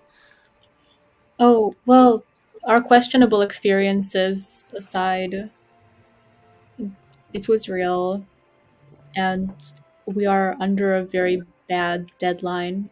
If you recall, when I died, there was a sense of something inside the mountain that I was sacrificed to. Yes, I think I you remember might- that conversation. Have you sensed anything changing other than the explosion? It seems like it might be coming soon. So we really need to hurry and kind of unfuck the situation just a little bit. Well, We need I you. mean, I'm not really sure how I can help you other than I could take you all back with me. I mean, this kind of looks like a natural phenomenon to me. I mean, can I roll insight? Because this seems bizarre. Sure, yeah. I mean, you guys got to realize he's a druid in a jungle and he's comfortable there. He's not an extraordinary adventurer. He's just a druid mouse folk. We're not either. Was doing charity cases for the Underdwell. This is the equivalent of telling a very secluded tribal existence that the earth is round, that planes fly. I mean, what'd you get for your insight check? 27. Yeah, that's how you feel. It's like he's disconnected from your experiences. Okay. Come here. I'm going to pick him up and I'm going to fly up in the air and point off in the direction of the fire being. Right? I mean... You see that, right? Yeah, I can see a lot of flame on the horizon. That's not flame. That flame is moving. It's alive. That's because flames burn and move. No. That flame is alive. That flame hatched here, and that's what caused this. Nowhere else is there flame. Over there, outside of the boats, over there's flame. If you don't mind, can you put me down, please? Just put me down. You mean just let go? No, set me down would be preferential. If we're going to be literal, I'll start being literal. So I fly back down to the ground and set him down. Might be the first literal thing you've said for the last 20 minutes I've been here. Mm. No, I'm not casting it aside completely. I can't get a hold of Sibo. Nature here clearly destroyed by whatever happened. And I'm going to suggest that what you believe is what you believe. But what do you want to do next? Do you have a plan? Is there a thought process here that you have? Well, we thought. Go ahead. Out of curiosity, because I don't remember if we tried last time. Has anyone tried to contact Caliban recently? The Denver gnome? Like, she might be willing to, at the very least, listen to us or help us out.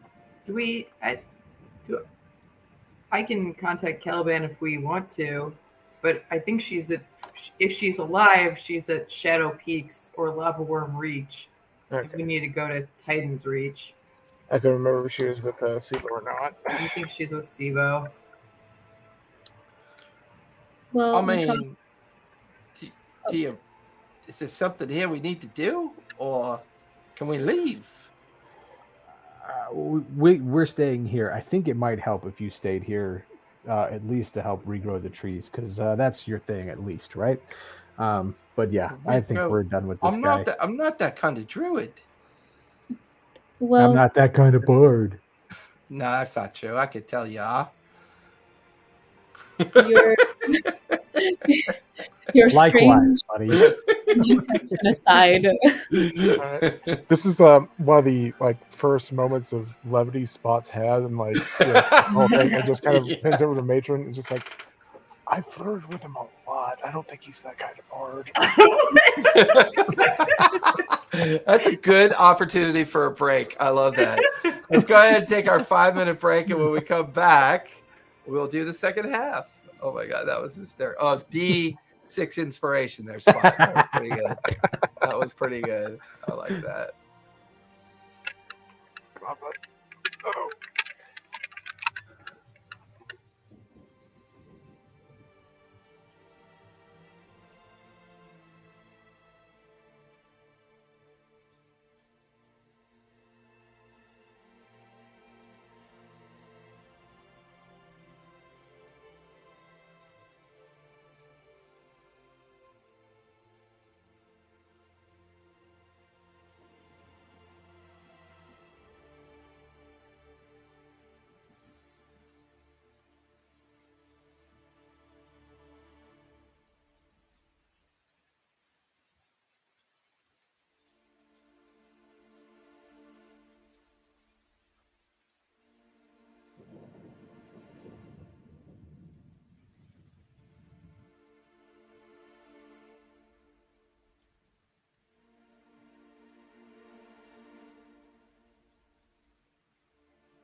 All right.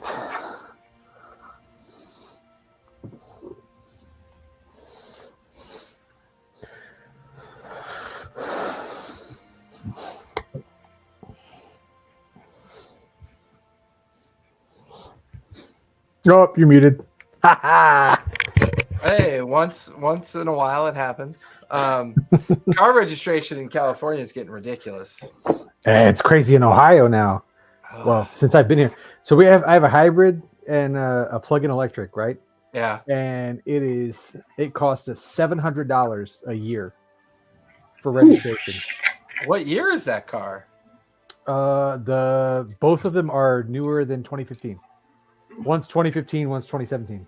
Whatever happened to the days that as your car ages, the car registration is supposed to go down? Because they're hybrids. They're not. So like mine. So you're doing the earth a favor, and they charge you more for it. Gas tax. Yep, that's why. Wow, that's crazy. Mm-hmm. So mine is $450 or $500, and my wife's car is $250. Regular is like $30. Like gas cars is $30. Well, there's so few people driving in California now.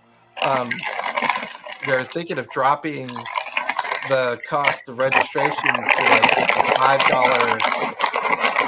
$5. Killing me. They're thinking of dropping registration to like a $5 fee just to keep the tag on your car, and then you record your mileage, and then they're going to charge you by mileage. Oh, there's the new puppers! Oh, they're so cute! Oh, it's so adorable. I moved her bed over here because she was like, I was like, she sat. I sent the picture last week where she was sitting across the room from me, right? I put the bed over here now, and she came over and sat down now. Oh, she's so cute. Does she just want to sit next to you all day? Mm-hmm. Oh, it's adorable. Sit next to me or pee on the couch. Or pee on the couch, because that's it's what one of those do. like it's the excited kind of pee though. So it's like, I know it's not on purpose, but come on, man. She's a baby. Yeah, she's about 5.5 months. So. Oh. All right. Let's just say for a moment that you're telling the truth about everything that's been going on. Mm-hmm. So, plan, go down there, maybe find this hammer, figure it out from there. I'm gonna like slide the edge of the anvil out of the bag of holding just to show him that it's. What the fuck is that? Yeah. Have you tried identifying it? It's the Truthkeeper anvil. Yes, I have identified it. You see Well, what the hell is the Truthkeeper anvil doing here? It was who had it? It was on the boats that Vassarisk had. He was trying to bring them here. That's why we need to find Moradin's hammer. What? I guess that's coming from a long way. Yeah. Truthkeeper's organization, both up in Vasselheim and Nicodranus, I think. Do you even know what they do? Do you understand who they are? If what I remembered was correct, and I dig through my notes a bit, maybe. Oh crap! How many? That was a lot of sessions ago. Hang on. It's all right. It's not that important. I mean, essentially, their job is to identify relics and either choose to keep them safely tucked away or destroy them. Yep. Well, this anvil has a special slot to make a key on top of it, if you can see that. And as we did some searching and thinking, we found what we think is the keyhole for this key. Right. Well, down there in the fiery pit of that canyon. No, it wasn't a fiery pit when we found it. No, I could put one and one together. I get that part, but it was a black stone chair with elemental fire writing all around it that had this great long prophecy, and this was the prophecy written on the chair, and I'll just recite the prophecy to him. And from that prophecy, there was some rumbling happened after that. We saved the lizard eggs, by the way. Well, we just don't know where to take them now. There was another stone obelisk, like a broken obelisk on the other side that had a keyhole in it. Was going to try and destroy the lighting up stone chair thing, but that didn't work. I missed. But we had to escape because everything was going to blow up. And then we got to the surface and boom, we almost died. And then we called you. Well, I'm a little familiar with the myth of the Cinder King. It's said to be a beast of flame. And he kind of looks over his shoulder off in the horizon where Earthen originally like pointed it out. And then, so is it, I don't really think it was you lot that set this thing free, is it?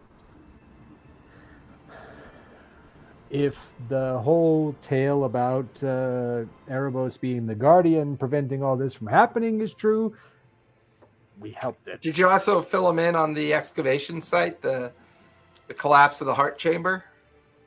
As I was talking about, on the part about like, yeah, we tried to destroy the thing and then stuff started erupting down there, I would have said that as part of it, yeah. Well, I think these gnomes might have gone a bit too far, eh? Got into something they couldn't control. I think Erebos, or whatever it is that you gave the stone to, is supposed to guard something else down there. Oh. The way you describe the obelisk and the throne and the chamber, it sounds a lot like a teleportation chamber to me. Don't know if you lot have ever seen one, but I've been to a couple of them. The one in Rexentrum, at the Wanderman Assembly, they're great spires. They have these chambers. They're almost always affixed with an anchor point or an object that they can focus on. Now, if this Erebos was designed to keep things, well, secure, maybe his real duty was to prevent somebody from using that chamber. And what was ever in that hot monolithic thing that the gnomes discovered weakened and something came out. But you also mentioned something about a fire giant ceremony as well. Yep. The fire giant thing came from this like egg thing that came out of. You want to tell them about that one? Oh, it was an elemental egg that was part of some kind of ritual by the fire giant elementals. Now, Wes told us that Korgoth neglected to tell us that we should have given the gem to the giants. I don't know why that would have been so obvious. And it seems like people in the Sawtooth clan might have been somehow manipulated or not themselves in some way. And I look to the lizard lady to kind of explain that more. Yeah, and she kind of just looks away like she's slightly embarrassed by it all. Not really believing that Korgoth would have been manipulated by one of the other simulacrum. And I'm not entirely sure, but I feel like we're really living the creation myth. See, that's what I said. I said that. You heard me say that, right? Yes, I'm agreeing with you. It's almost as if, it's almost as if somebody has intended on this thing getting out with the intent of remaking things. If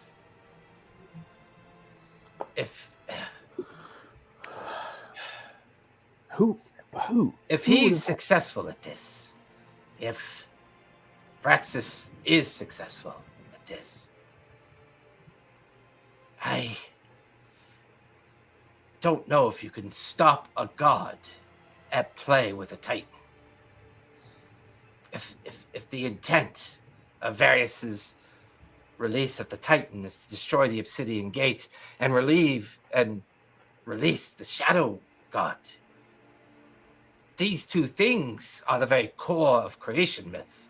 Before the primordials ascended to the prime material plane and made Exandria what it is, what made the period of post-founding, what brought the elven children and the dwarves to the humans on Exandria, is the gods' destruction of the Titans. But there's always been the theory, the myth. What would happen if a god ever figured out how to subjugate the Titan, bend it to its will? What would it do then? Could it remake the world as how it chooses to remake it? Why? I don't know. All I know is if the obsidian gates are destroyed, there's a good chance that this betrayer god could be released upon Exandria. Even vanishing within the mountain, the obsidian gates can still be destroyed?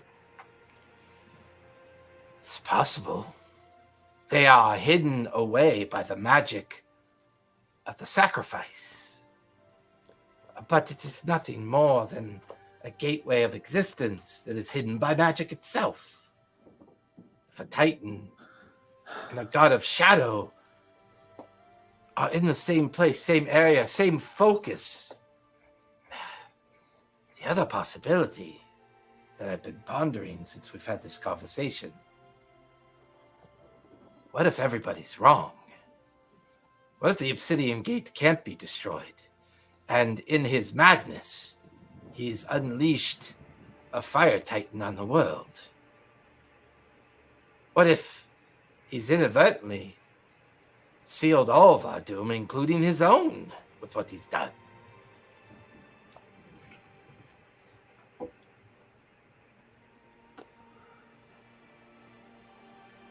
Matrone kind of looks at everybody. Well, I think conjecture's all fine and all, but I'm thinking we need to get down there somehow. Yeah, we need to get moving.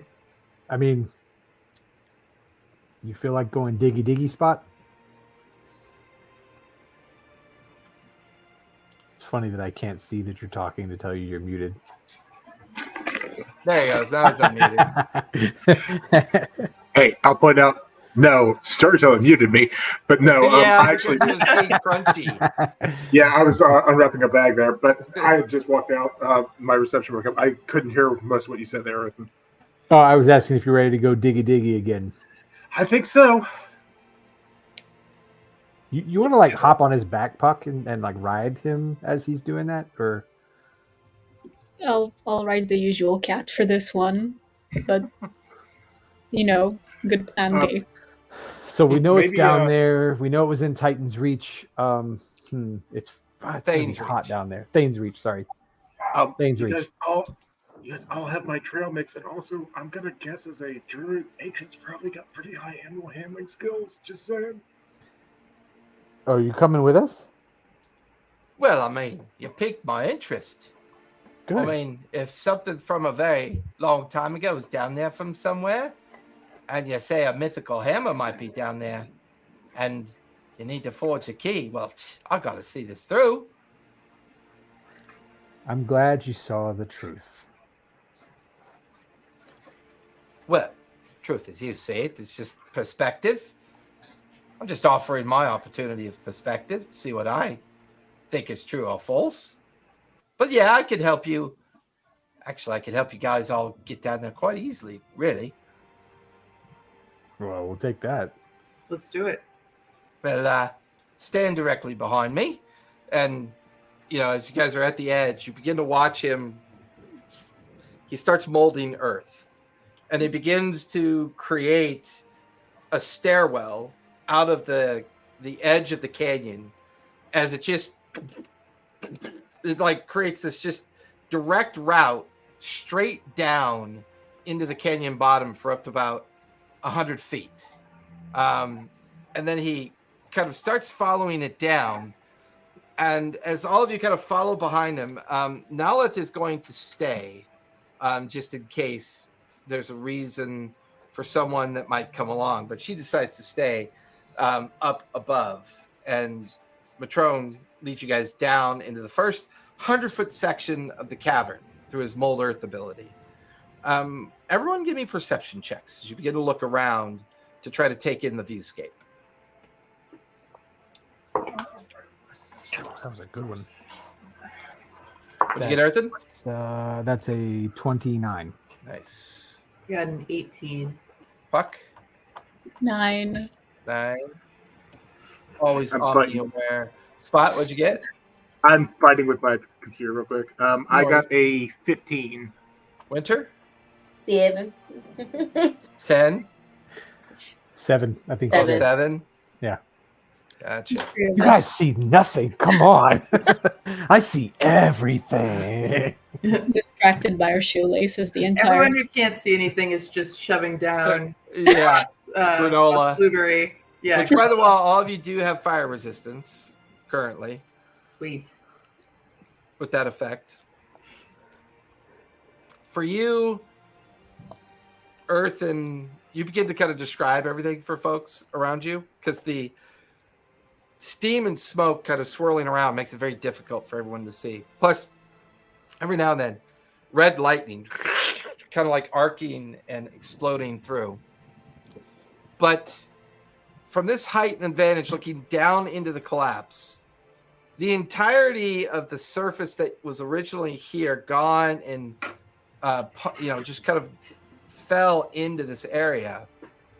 Strangely enough, you can see where you once were down below. And the reason why you could see it is you can see flame, the obelisk, and you can see the entire exposed chamber about 200 feet below you.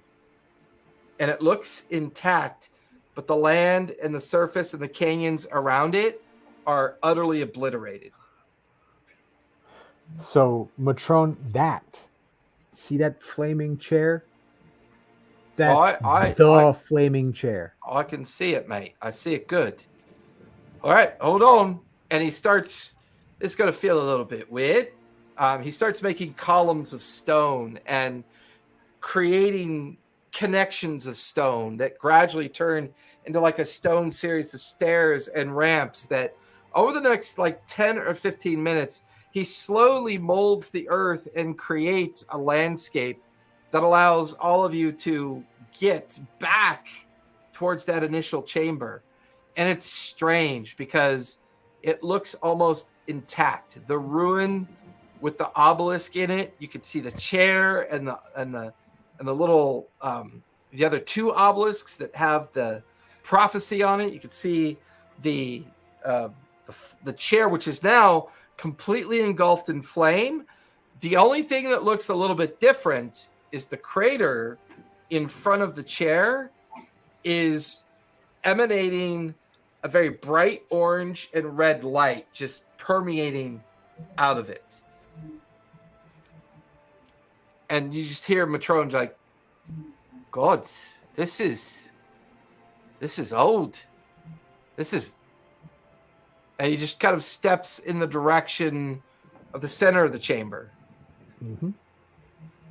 And begins to look around, sees the stone throne on fire, sees the one plain obelisk, and then the other one with the prophecy on it. And he looks up to the ruined building that you were talking about, where you can still see the obelisk leaning out of it that has the shadow protection, and then where you claim that the key goes to. Now, this is strange. This shouldn't be here. This should all be destroyed.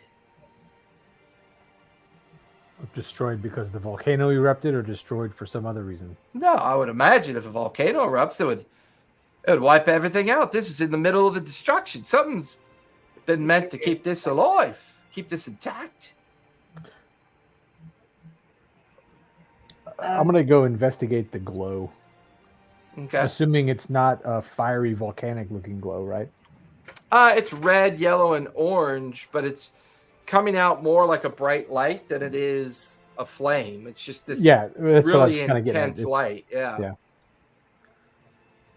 So you head over there. What are the rest of you doing? I'm going to pop up locate object and see if I can find the hammer or get a thing for it.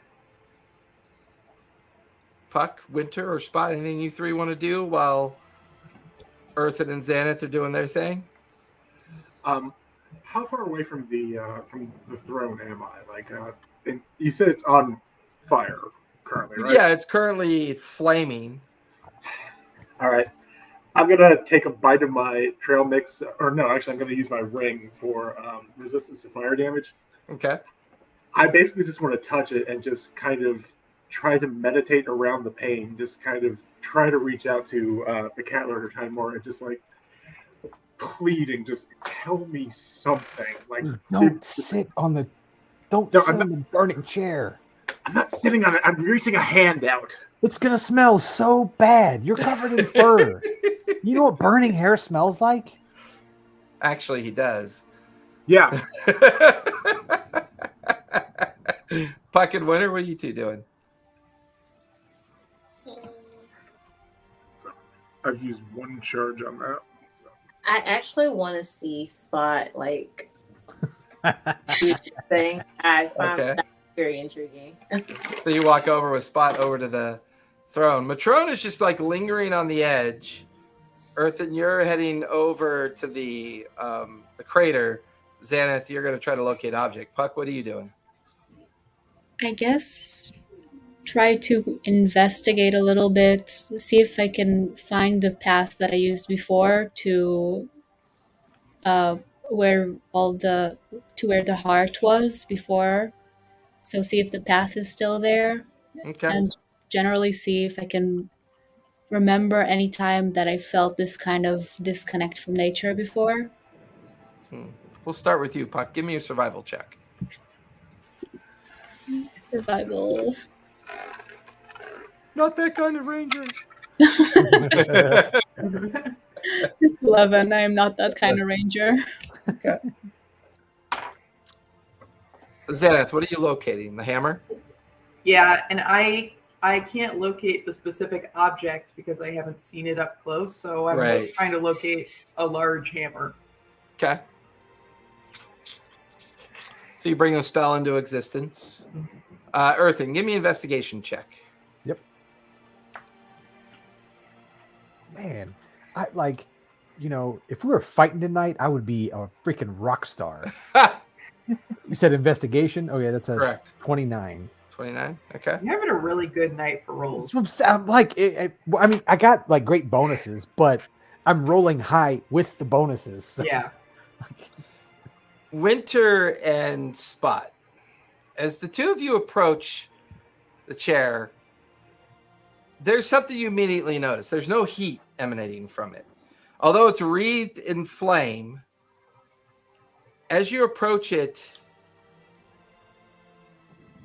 Spot, you start to approach it like you want to reach out to it. Winter, as you're watching Spot reach out to kind of touch the flame and chair to see there's some kind of reaction. For you, Winter, you see somebody sitting in the chair. And it reminds you of that individual that you saw in the Shadowfell. Bald head, grayish, pale skin, bright yellow eyes, a kind of oblique nose, a chin with a strange kind of metal and crystalline beard hanging off of it. You could see he's wearing strange robes that seem to shift and form uncomfortably. His eyes don't have pupils, and there's a moment where very, very darkened, blackened, and singed wings kind of come out from his back to flourish a bit, and then the image just fades.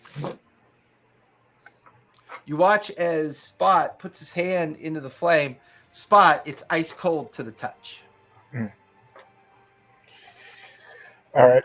So my whole point of this, from where you're standing, as you watch Spot do that, and you're investigating the nearby crater, the crater suddenly kind of like ruptures with a sense of pulse of energy that kind of emanates out like a small echoey pulse. Xanath, did you guys feel that? Something's buried here. You don't necessarily sense a large hammer, but you sense a large object. There's a burial here. And maybe it's homing in on that. Maybe something is buried here with the hammer. Matrone? Yeah? Do you still have enough energy? I can sense something buried over here. It might be the hammer. Do you have energy to dig? Well, I can try to mold it. And it's like as you stand, you realize that you're in between the two obelisks on either side of the throne.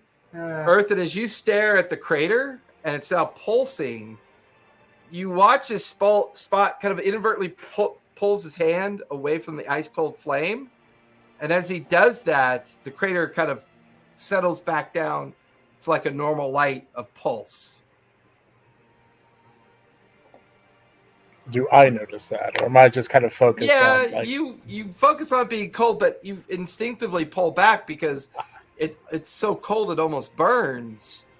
And you look past where Winter's standing alongside you, and back over at Earthen, who is. I hate this wire. Let me fix it. Did you guys not? Did you feel the energy from that? Yeah, that was just a little shake. That was kind of weird. Yep. You said something. Did you tell Matron something's buried here? I just tried to search for the hammer.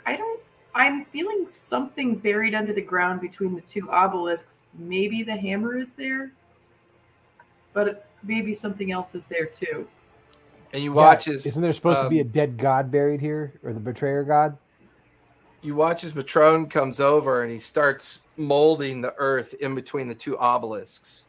And as he molds it 10 feet wide by 20 foot long, all of you are staring down at an exposed sarcophagus. And there's a relief, an image on top of the sarcophagus. It is a bald figure with big eyes, a strange-looking beard, robes, and wings as an effigy on top of the sarcophagus. But stone. It looks like a stone structure. Winter, do you tell us that looks like the person you saw sitting on the throne? Yes. You saw somebody sitting on the throne? Yeah. I just like before I touched it, or I wouldn't say.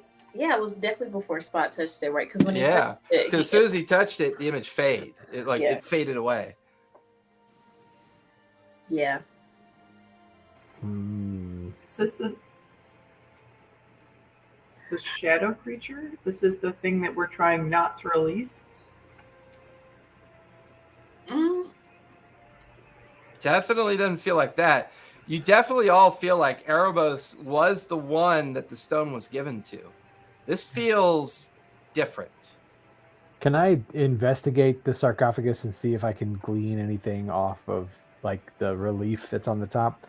Anything more than just what the person looks like? If there's maybe writing or something on there. Can I make a religion check? Could be, you could do religion if you want, Xanath, and then Earthen, you can give me history or religion. It's worst roll of the night so far. all right. That's I will go religion because my history is not that great. Wait, no, you said history or religion, right? It's better. Sorry, that's a 14. Okay, Xanath. I got a 25. Okay.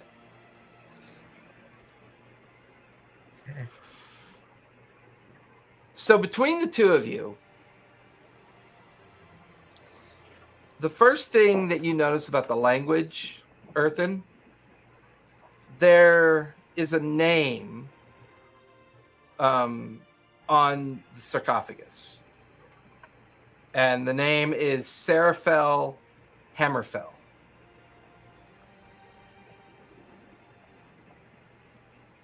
And for you, Xanath, everything about this sarcophagus is celestial.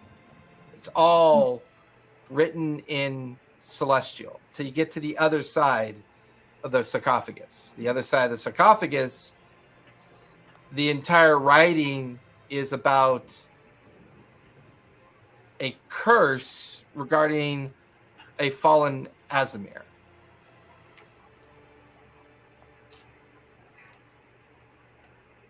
And this curse forced him to be placed here, but doesn't really say for what reason. The thing that catches your eye, most notably, is that as you're watching Earthen investigate the writings, and you kind of investigate the overall religious overtone, there is on the headstone portion of the sarcophagus, the first one to bring the light and the first one to show us the dark.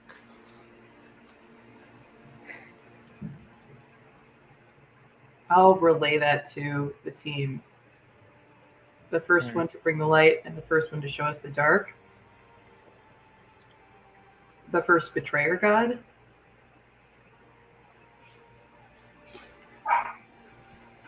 Am I there?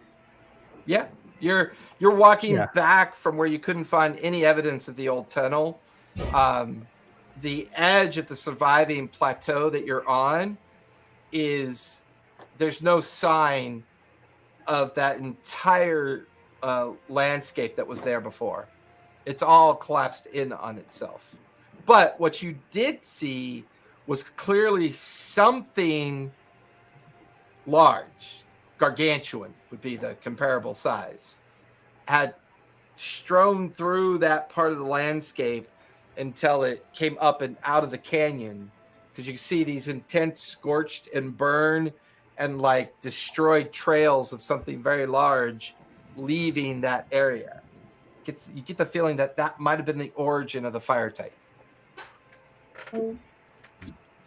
Well, the goblin, when I spoke to him and a while back talked about something relating to light and dark. Mannheim did too. I don't know if it's related to this, but a few people who seem to have lost their minds in these caves have spoken of light and darkness. This is written in Celestial on one side, and on the other side it describes a curse of a fallen Azimir, a fallen angel. You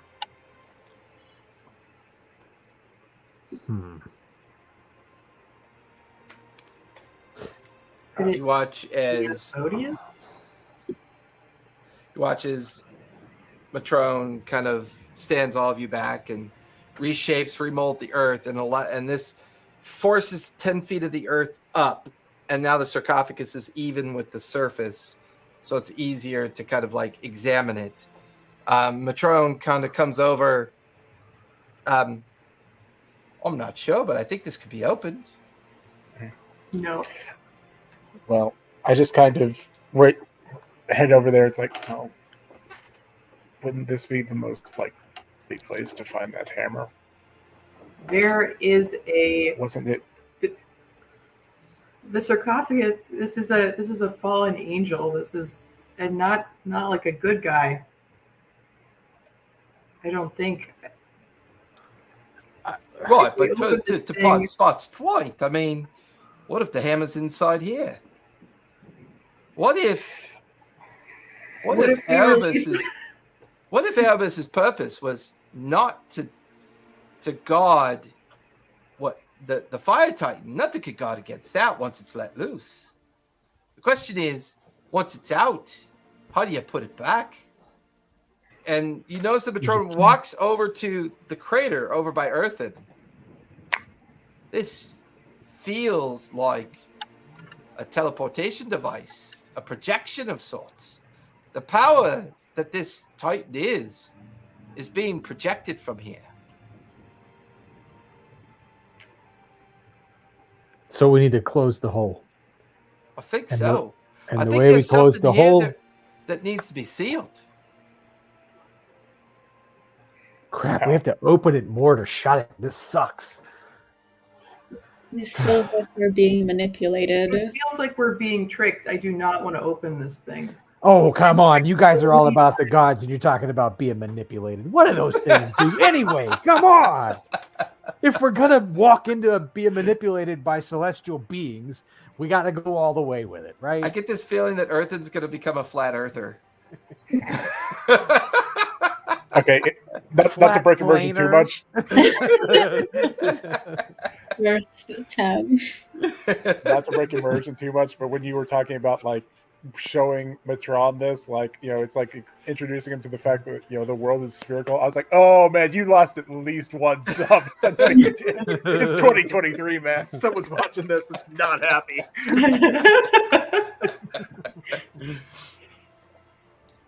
But yeah, Matron's got lost in thought. It's almost like he's thinking about the writing and trying to see if he can connect it to anything. Can I investigate and just see if there's... I'm not going to... I want to kind of make eye contact with all the party members. It's like, I'm not going to open it, but I investigate for any kind of like locking mechanism to see if there is that's fair. anything. Yeah, give me investigation as you begin to just see if there's anything about it that if it's trapped, if there's a device to be triggered, or basically just see if it's even safe enough to open from a physical standpoint. I didn't do well on that. It's not worth burning my inspiration. I got a 3. A 3? I mean, it looks perfectly safe. I'm gonna Great. I'm gonna use detect magic. I'm gonna cast detect. I'm gonna cast detect magic here. Eric, give me a second. I'm gonna reset my camera really quick. Okay. I'm audio. I'm still here. I just got to reset my camera. Yep. I'm gonna cast detect magic and see if I can feel if there might be something magical inside of the tomb, or if the whole tomb itself is magical. Sarcophagus, rather. Sorry. When the sarcophagus came up, did I feel the hammer inside the sarcophagus, or is it still like, How long does locate object last for? 10 minutes. I'd say at the tail end of the sarcophagus being lifted up, you got a distinct ping on a hammer inside the sarcophagus. All right. Told you. That sucks. We're already this far in, okay? Here's the deal. We, maybe in the last day, have unleashed a giant fire monster. It sounds like an extraplanar dragon man thing. I mean, how much worse could it get? A T-Rex attacked an innocent town in order to chase us down. That was before we did any of this. Come on now. We didn't do anything bad. This is way higher level than any of that. If we release a betrayer god, that's the end. That's the end of the world. Well, we have a good guy god that's our friend, right? I think if he's strong enough to create a situation like this, if he's strong enough to like unleash this Titan in the first place, like then the Titan is probably weaker than him and less of a problem than he would be. You all are assuming if he's dead.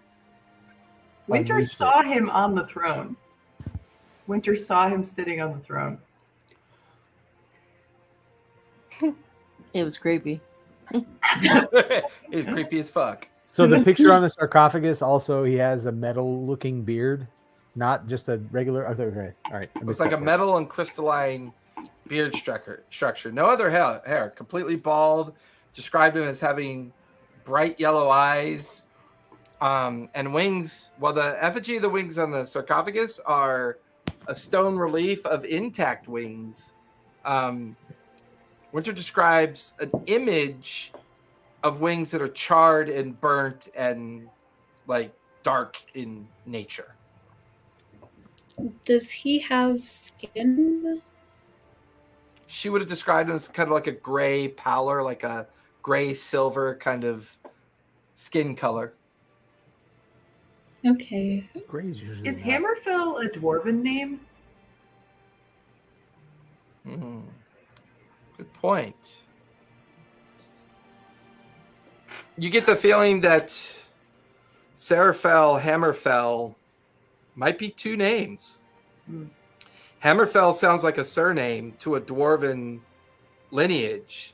Serafell sounds celestial. Yeah. The two combined seem a little suspicious. I'll give you that one as a freebie.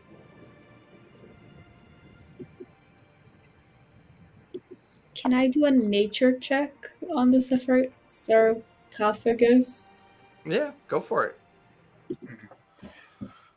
Again, just to allay my companions, I'm not actively doing anything, but I want to kind of continue what I was trying with the chair. Just kind of put a hand on it and just kind of try to focus, try to meditate, and reach out and see if the cat lord said I would know when the when something was to happen. I'm just kind of like, is this it? Is this what I've been waiting for? And just kind of clear my mind and see if I receive an answer from him or from Are you touching the chair again, or are you actually? No, I'm touching the sarcophagus. Touching the sarcophagus. Okay. Yeah. What'd you get, Puck? Oh, I got a 20.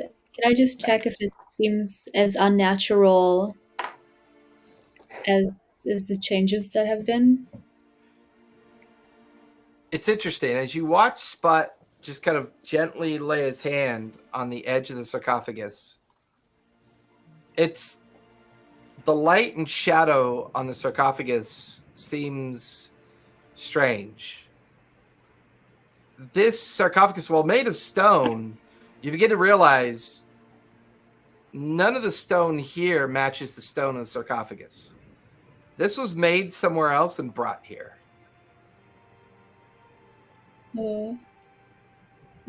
Okay, tell everyone that observation. Can you tell what kind of material it looks like?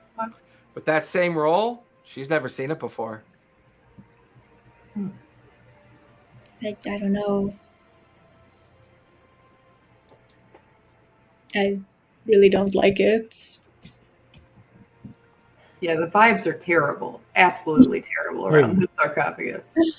So think back to the prophecy. A chosen one of ancient birth shall face the king and prove their worth. Though trials dire and battles grim, they'll wield the light, the world to redeem. I mean, yeah, you two are pretty ancient, but this guy would be more ancient than you two, right? If he's cursed, and if it's a fallen Asmir, and she said the wings were burnt away, right? Not demonic wings, just charred and burnt wings. Spot, give me an insight check while you touch the sarcophagus, please. Okay. Get back there. Hear you. Just doing this on a desktop. Inside. It's almost like these are in order. That is a 23. 23. All of these things definitely feel connected to you. This is about the closest to a godlike experience set, except for when you had that one slight intervention near the primordial crossroads of the Vale. This space feels beyond ancient. The space feels like a point of creation. All right. I'm going to take that as a wisdom, not intelligence, but I'm going to take that as the sign I need. Okay. And I'm basically going to essentially all right, nothing for it. And, no warning, no hesitation, just hop up and just kick the lid of the sarcophagus as hard as I can, as many key points as I need to just slam the thing off into the distance. Go ahead. Making a frisbee? Come on, dude. You're trying to move the lid off is what you're trying to do? Yeah, I'm trying to put as much key and focus into my strike as I can to just basically shove it off in one blow. This is one of those things where I think if I can't do it in one thing, I'm just not going to be able to do it at all. Okay. Go ahead and give me strength with advantage. Strength with advantage. That's all right. Since you're spending key points. Yeah. We'll say you'll spend 2 key points to do this. Okay. I got a 17. 17? Okay. You guys watch as there's a couple moments that Spot frantically crawls up onto the sarcophagus, begins to kick at the lid to try to knock it off, there's a spark of black lightning between the sarcophagus, the obelisk with the prophecy, the chair, and then the crater. It all kind of sparks. And as you look over the obelisk that's blank on the other side of the chair, you watch as, well, you speak Celestial, right, Xanath? Yep. The base, yeah, oh, yeah, it would be. I just need to check one thing. Uh-oh, that's a good sign, right? I just want to make sure this was the right one for this particular. Oh, this campaign? Yeah. Oh, that would be a fun campaign, though, to get the. So as that interaction creates that arc of energy, the following words in Celestial begin to appear at the base of the blank obelisk. In this city, a child of the heavens, born of mortal and celestial blood, will rise. This child, marked by the radiant sigil of the Guardians, will possess the power to either save the world or bring about its end.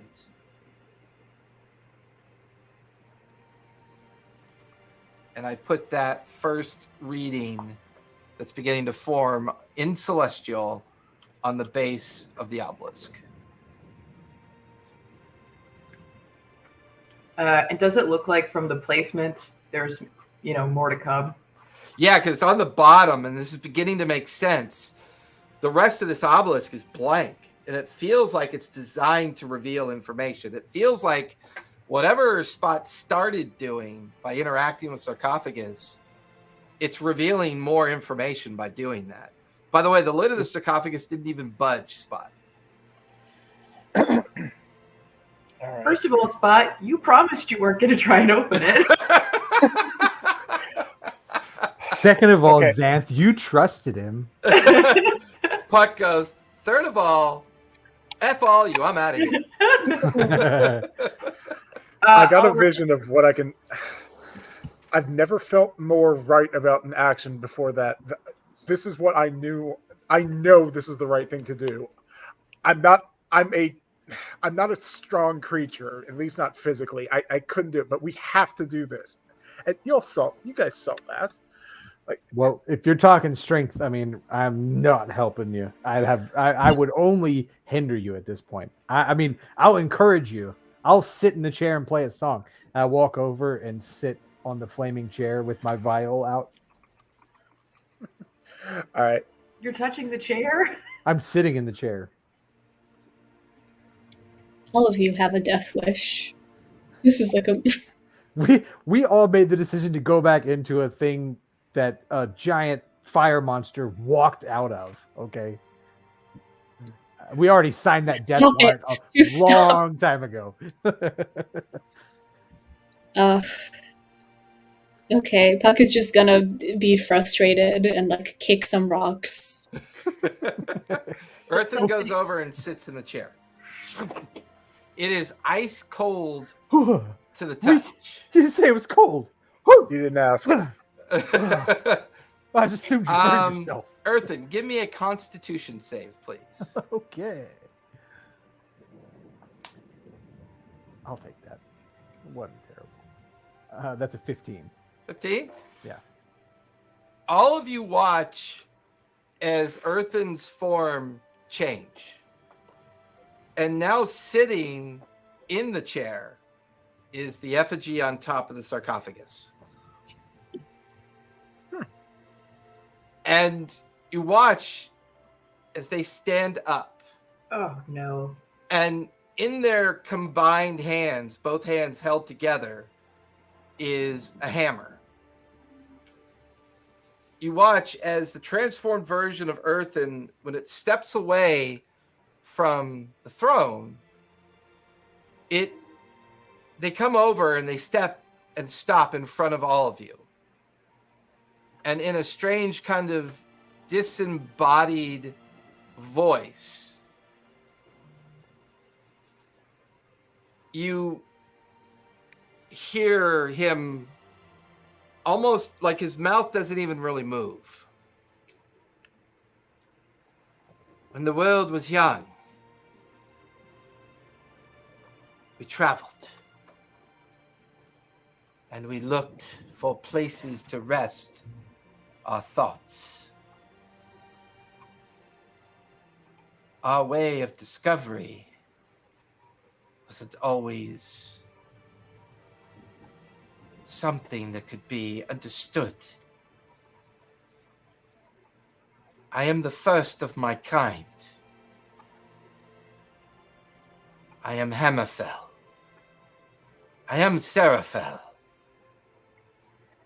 I am the maker of Titans.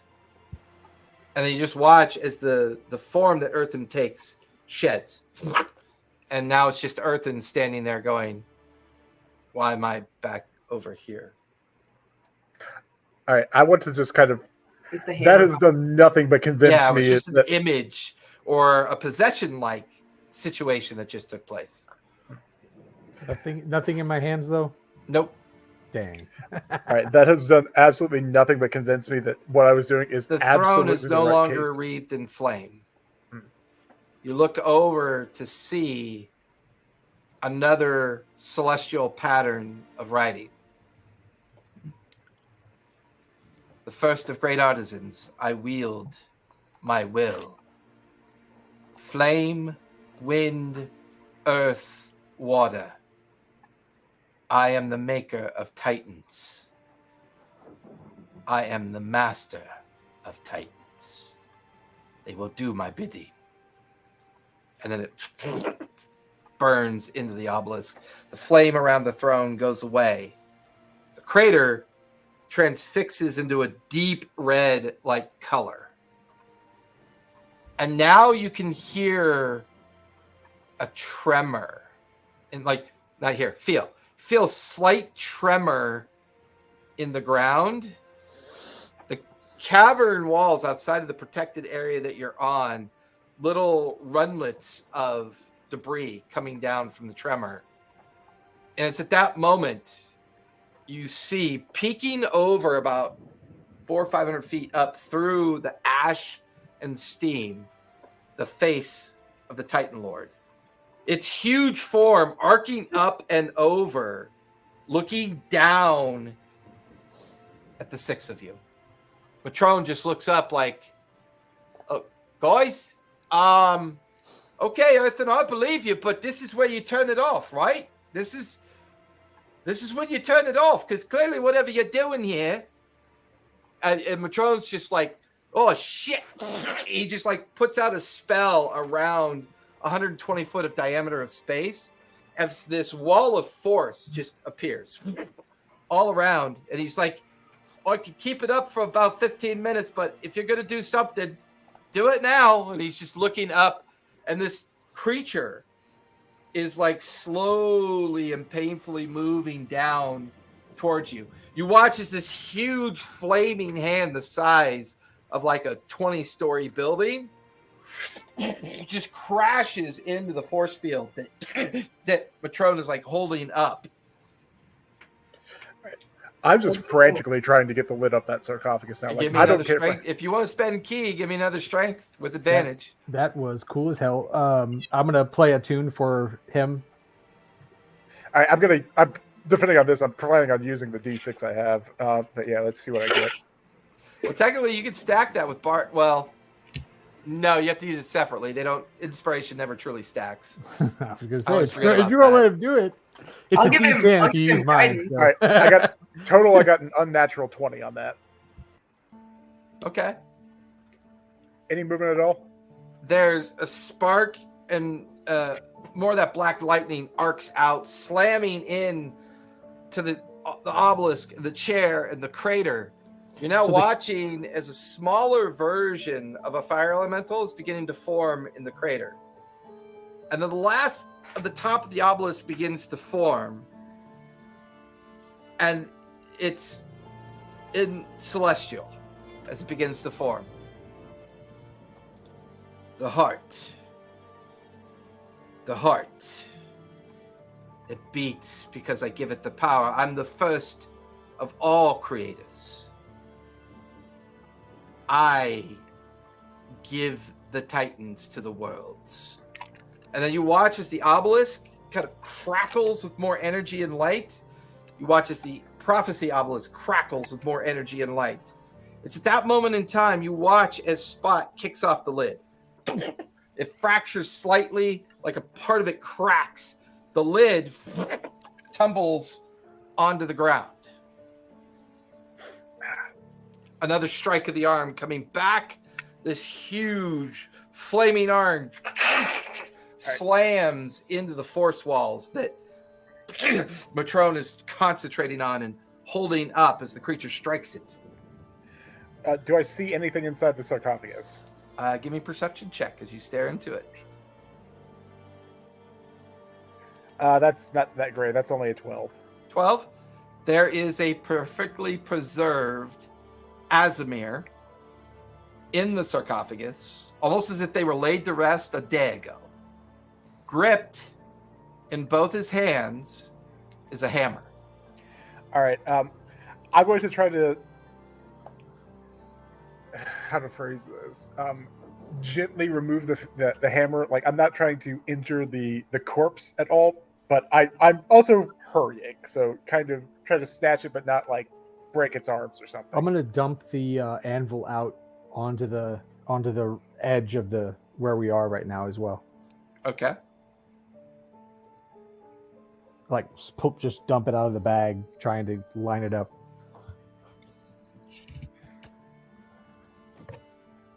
Everything around you gets a little bit quieter.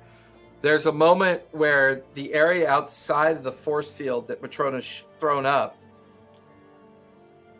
causes the sound of the storm to fade. The sound of what's kind of like of the creature coming back as it felt itself obviously being threatened and unable to contain its power here. You guys watch as Spot reaches in, and the moment he reaches in, Spot, you feel a hand grab your wrist. Like full bridal brush tail, like not expecting that. And as it grabs your wrist, it pulls you in into the sarcophagus. Go ahead and give me a wisdom save, please. Okay, wisdom save. I'm a wise kitty, so let's see what we got. Wisdom save. A wise kitty who just tried to take a hammer off a corpse. Oh, that's not great. That's a 7. A 7. You watch as the Azimir begins to pull himself out of the sarcophagus. There's no sign of Spot anywhere. It takes the hammer in both hands and kind of pulls itself out of the edge of the sarcophagus and lands on the ground. You speak Celestial. Talk to it. It's looking around with this kind of strange, empty look on its face. You're mute. Oh! No! Disadvantage for mute. Hammer, go. We need your help. Give us the hammer. We need to forge the key. You speak my tongue. Who are you to speak to a maker of the first of kind? Why do you deserve the hammer?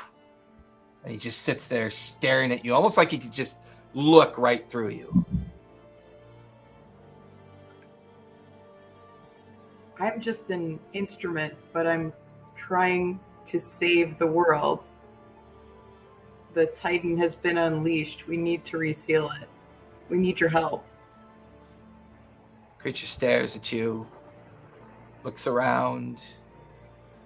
There's a hint. There's a bare moment that as it's trying to continue to force itself to stay within Spot, a tail appears behind it, and then he kind of wheels it back away and looks up at the Titan. Ah, my greatest creation. Yeah. The first of them all. The Lord of the Fire Plane. He was such a wonder. Why is it summoned? Looks around, sees Matrone kind of holding it back. This is not creation. There's a sense of panic on its face. Spot, give me another wisdom save, please. All right. 18. 18. Like a glitch in the system, you watch as the image of the Azamar fades, and now Spot's standing there holding the hammer. All right. Hey, you got the hammer. All right. I just kind of. Do I feel anything different? Like, just having this, do I notice? Like, obviously, I know there's a Titan there, but yeah, I mean, you're holding the hammer, and you just get the feeling that you're no longer in the sarcophagus. You're out now. Xanath is by you, Puck. Everyone's by you, staring at you strangely. There's. I pull out my bag of residuum and start pouring it into the frame, the frame on the top of the anvil. Okay. Okay. We still need the meat roll from whatever to forge that, right? I think we can just use residuum, right? Okay. We might need lots of it though. So. All right. I'm just gonna kind of start pouring out my supply as well. Does the mold look like it's fully packed in? I'll say you and Earthen are currently filling the mold with the residuum. Mm-hmm. Xanath and Winter and Puck, you can see Matron is still holding back the strikes from this mass, but he's getting weaker. He's being pushed down with each blow. What are the three of you doing while Spot and Earthen are trying to form this mold? I think I have my eyes on Hammerfell, and I'm trying to judge if he's going to turn on us or if he's going to help us. All right. Hammerfell's not there right now. Yeah, Where'd he go? He just He just vanished? It was he Spot. glitched. No, it Like, was Spot. He was Spot. Oh, okay. And now it's Spot again because Spot managed to get the DC of 18. Oh, okay, gotcha. So you do look over at the sarcophagus and you could see the intact, preserved body of Hammerfell in there. So yeah, the three of you are standing there watching Matrone defend the platform. Earthen and Spot are trying to form the residuum into the anvil. Can I try and help Matrone by using freedom of waves if I'm allowed to do it without direct water source? Yeah, I like that. Well, the water was pouring in. Well, there's steam coming in. So I'll say you gather up the steam as a way to collect the water, and then you send pulses of it energy upwise, trying to bolster the force shield that he's bolstering at the same time. So yeah, I'm going to let you give him the help action with that ability.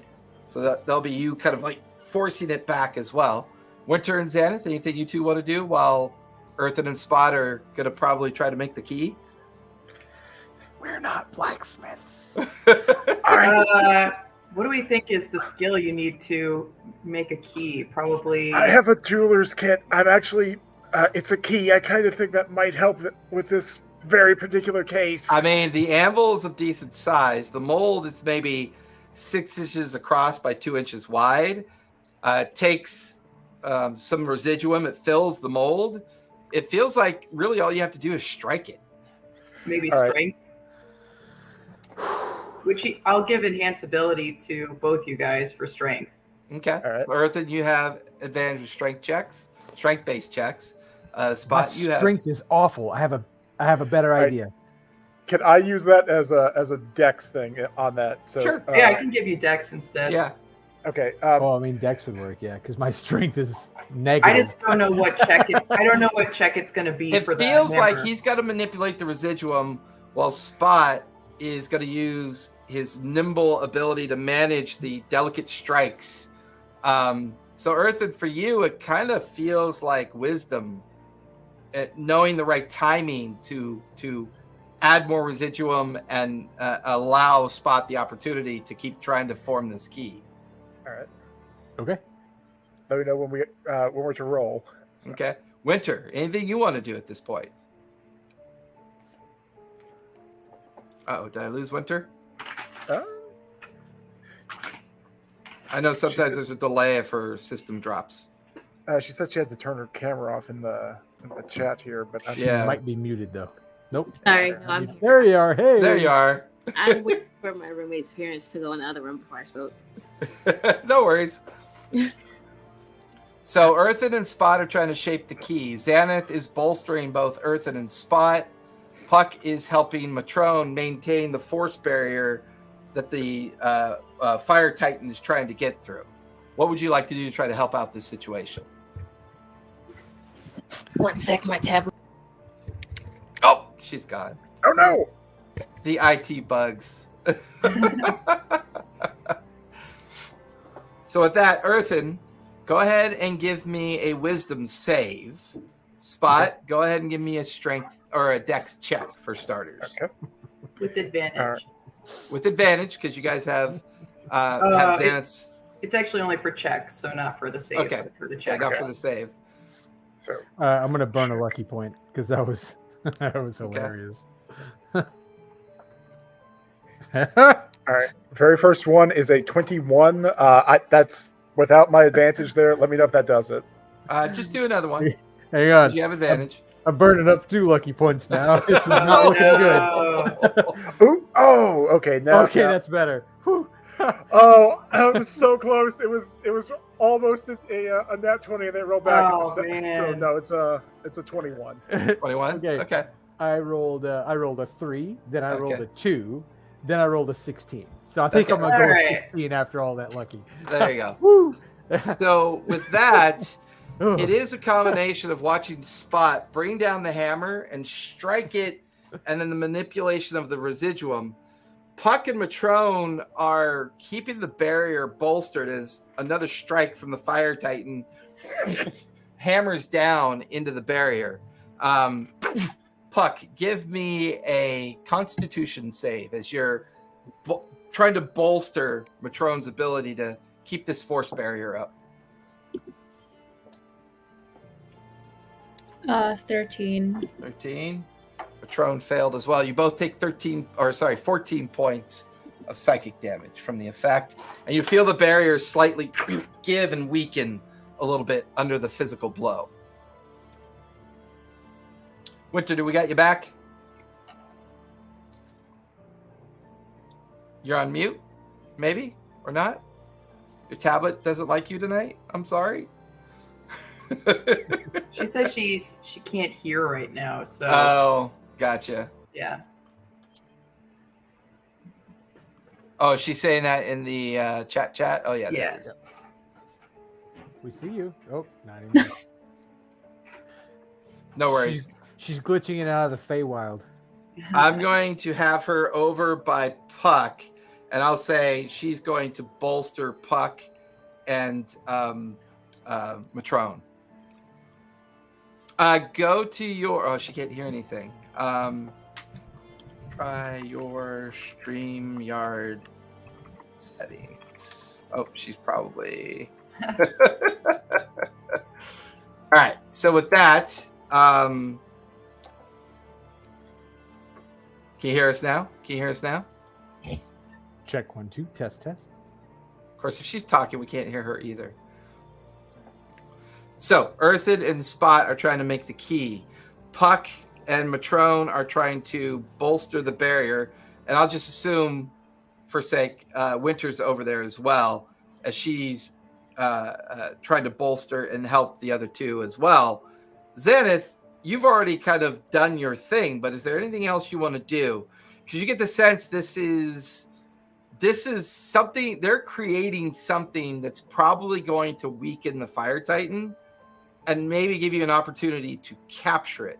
It doesn't feel like this is going to destroy it. This feels like the final step of a plan. Okay. And I'll say that mostly from your constant religious checks and things that are going on and your kind of like religious understanding of this strange like ceremony. So we think that we're going to maybe be able to weaken the Fire Titan enough to capture it if we do this successfully. Kind of what it feels like, yeah. I guess I'm looking around trying to understand what's going to happen with this teleportation circle. That's the piece that I still don't understand. Okay. Give me investigation as you Okay. examine that. All right.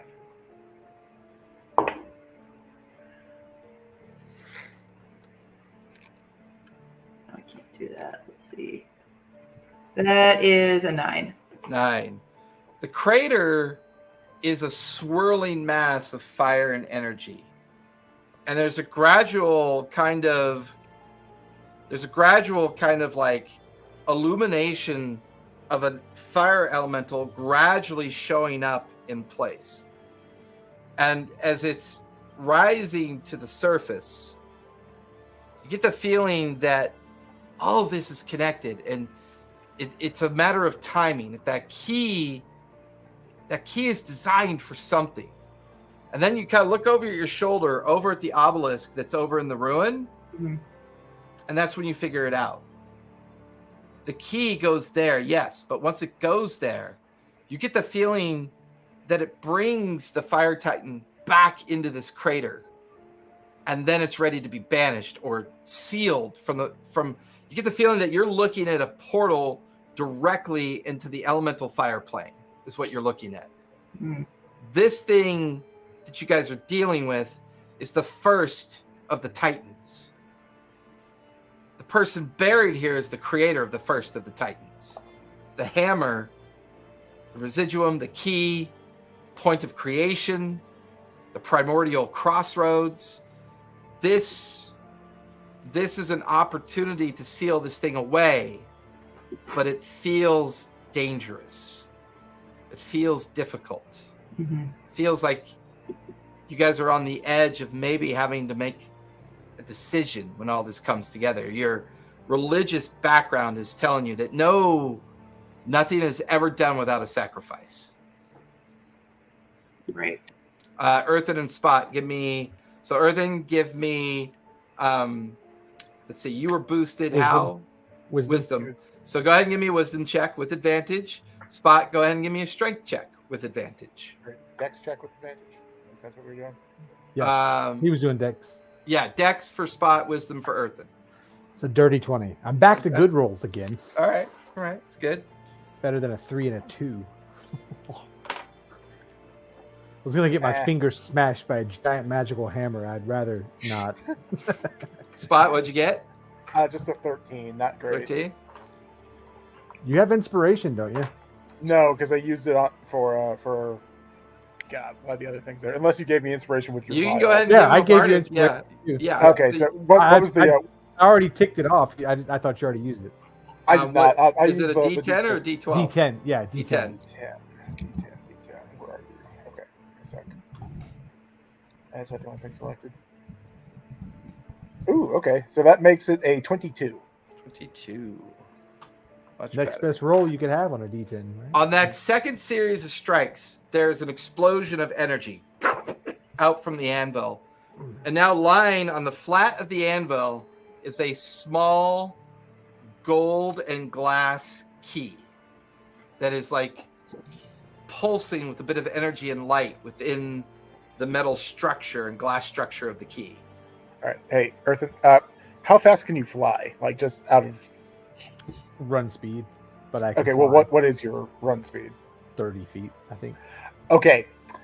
Yeah. I'm going to assume that I would know that as Spot. I'm just going to kind of look at you. Have I noticed the... well, I can't really read Celestial. I'm just going to kind of look Earthen in the eye, look down, grab the key, and just run up to the to where the keyhole is. Were you there? I don't think you were there when we found the key. Were you? But The keyhole. Yeah. I mean, Keyhole, Zenith is more than welcome to yell it out once she sees the key get formed. The keyhole's over there. I thought we found it last session when we were kind of going through. Yeah, stuff. I think we knew. Yeah, I think we Were knew you that. with us? Or I Yeah, I thought was you were with down. us. Okay, I thought you were Puck down was with, the one that went Puck down and the them. tunnel Yeah. I was, first. And then Yeah. after you guys discovered the keyhole on the collapsed obelisk, Got it. Yep. Okay. okay. I feel bad Right. for Winter. I'll summarize the He's end of this here. for her in Discord on tomorrow morning when I do all my summary work. Yeah, I've scooped it up and I'm just dashing, like mad dash for the keyhole. Oh, she... So with that, the moment the key is formed, the barrier around the platform collapses as Puck and Matrone are kind of, and Winter are kind of thrown to the ground as the energy kind of recoils the massive arm back and away, and the barrier fractures and fades. You guys watch as Spot grabs the key off the anvil and begins to sprint across and over towards the obelisk that's leaning out of the ruins. He jumps up. He's fast kitty, so he jumps up there, and just as he slams the key into the keyhole and then twists, you watch as the obelisk begins to glow with like a blackened light that arcs up and strikes the massive fire titan, and the fire titan is pulled down into the crater. As it's pulled into the crater, it's coiling around in the crater, and that's where we're going to finish tonight, so that when we come back next week, you guys will have to take on a fire elemental. Some of you got to fight it, while the rest of you try to get rid of it at the same time.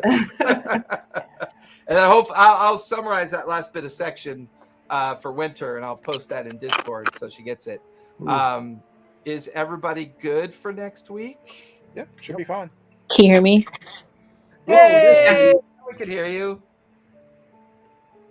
I have no idea what happened. My phone died. No, my tablet died. So I used my phone, and then as soon as I logged on, I heard nothing.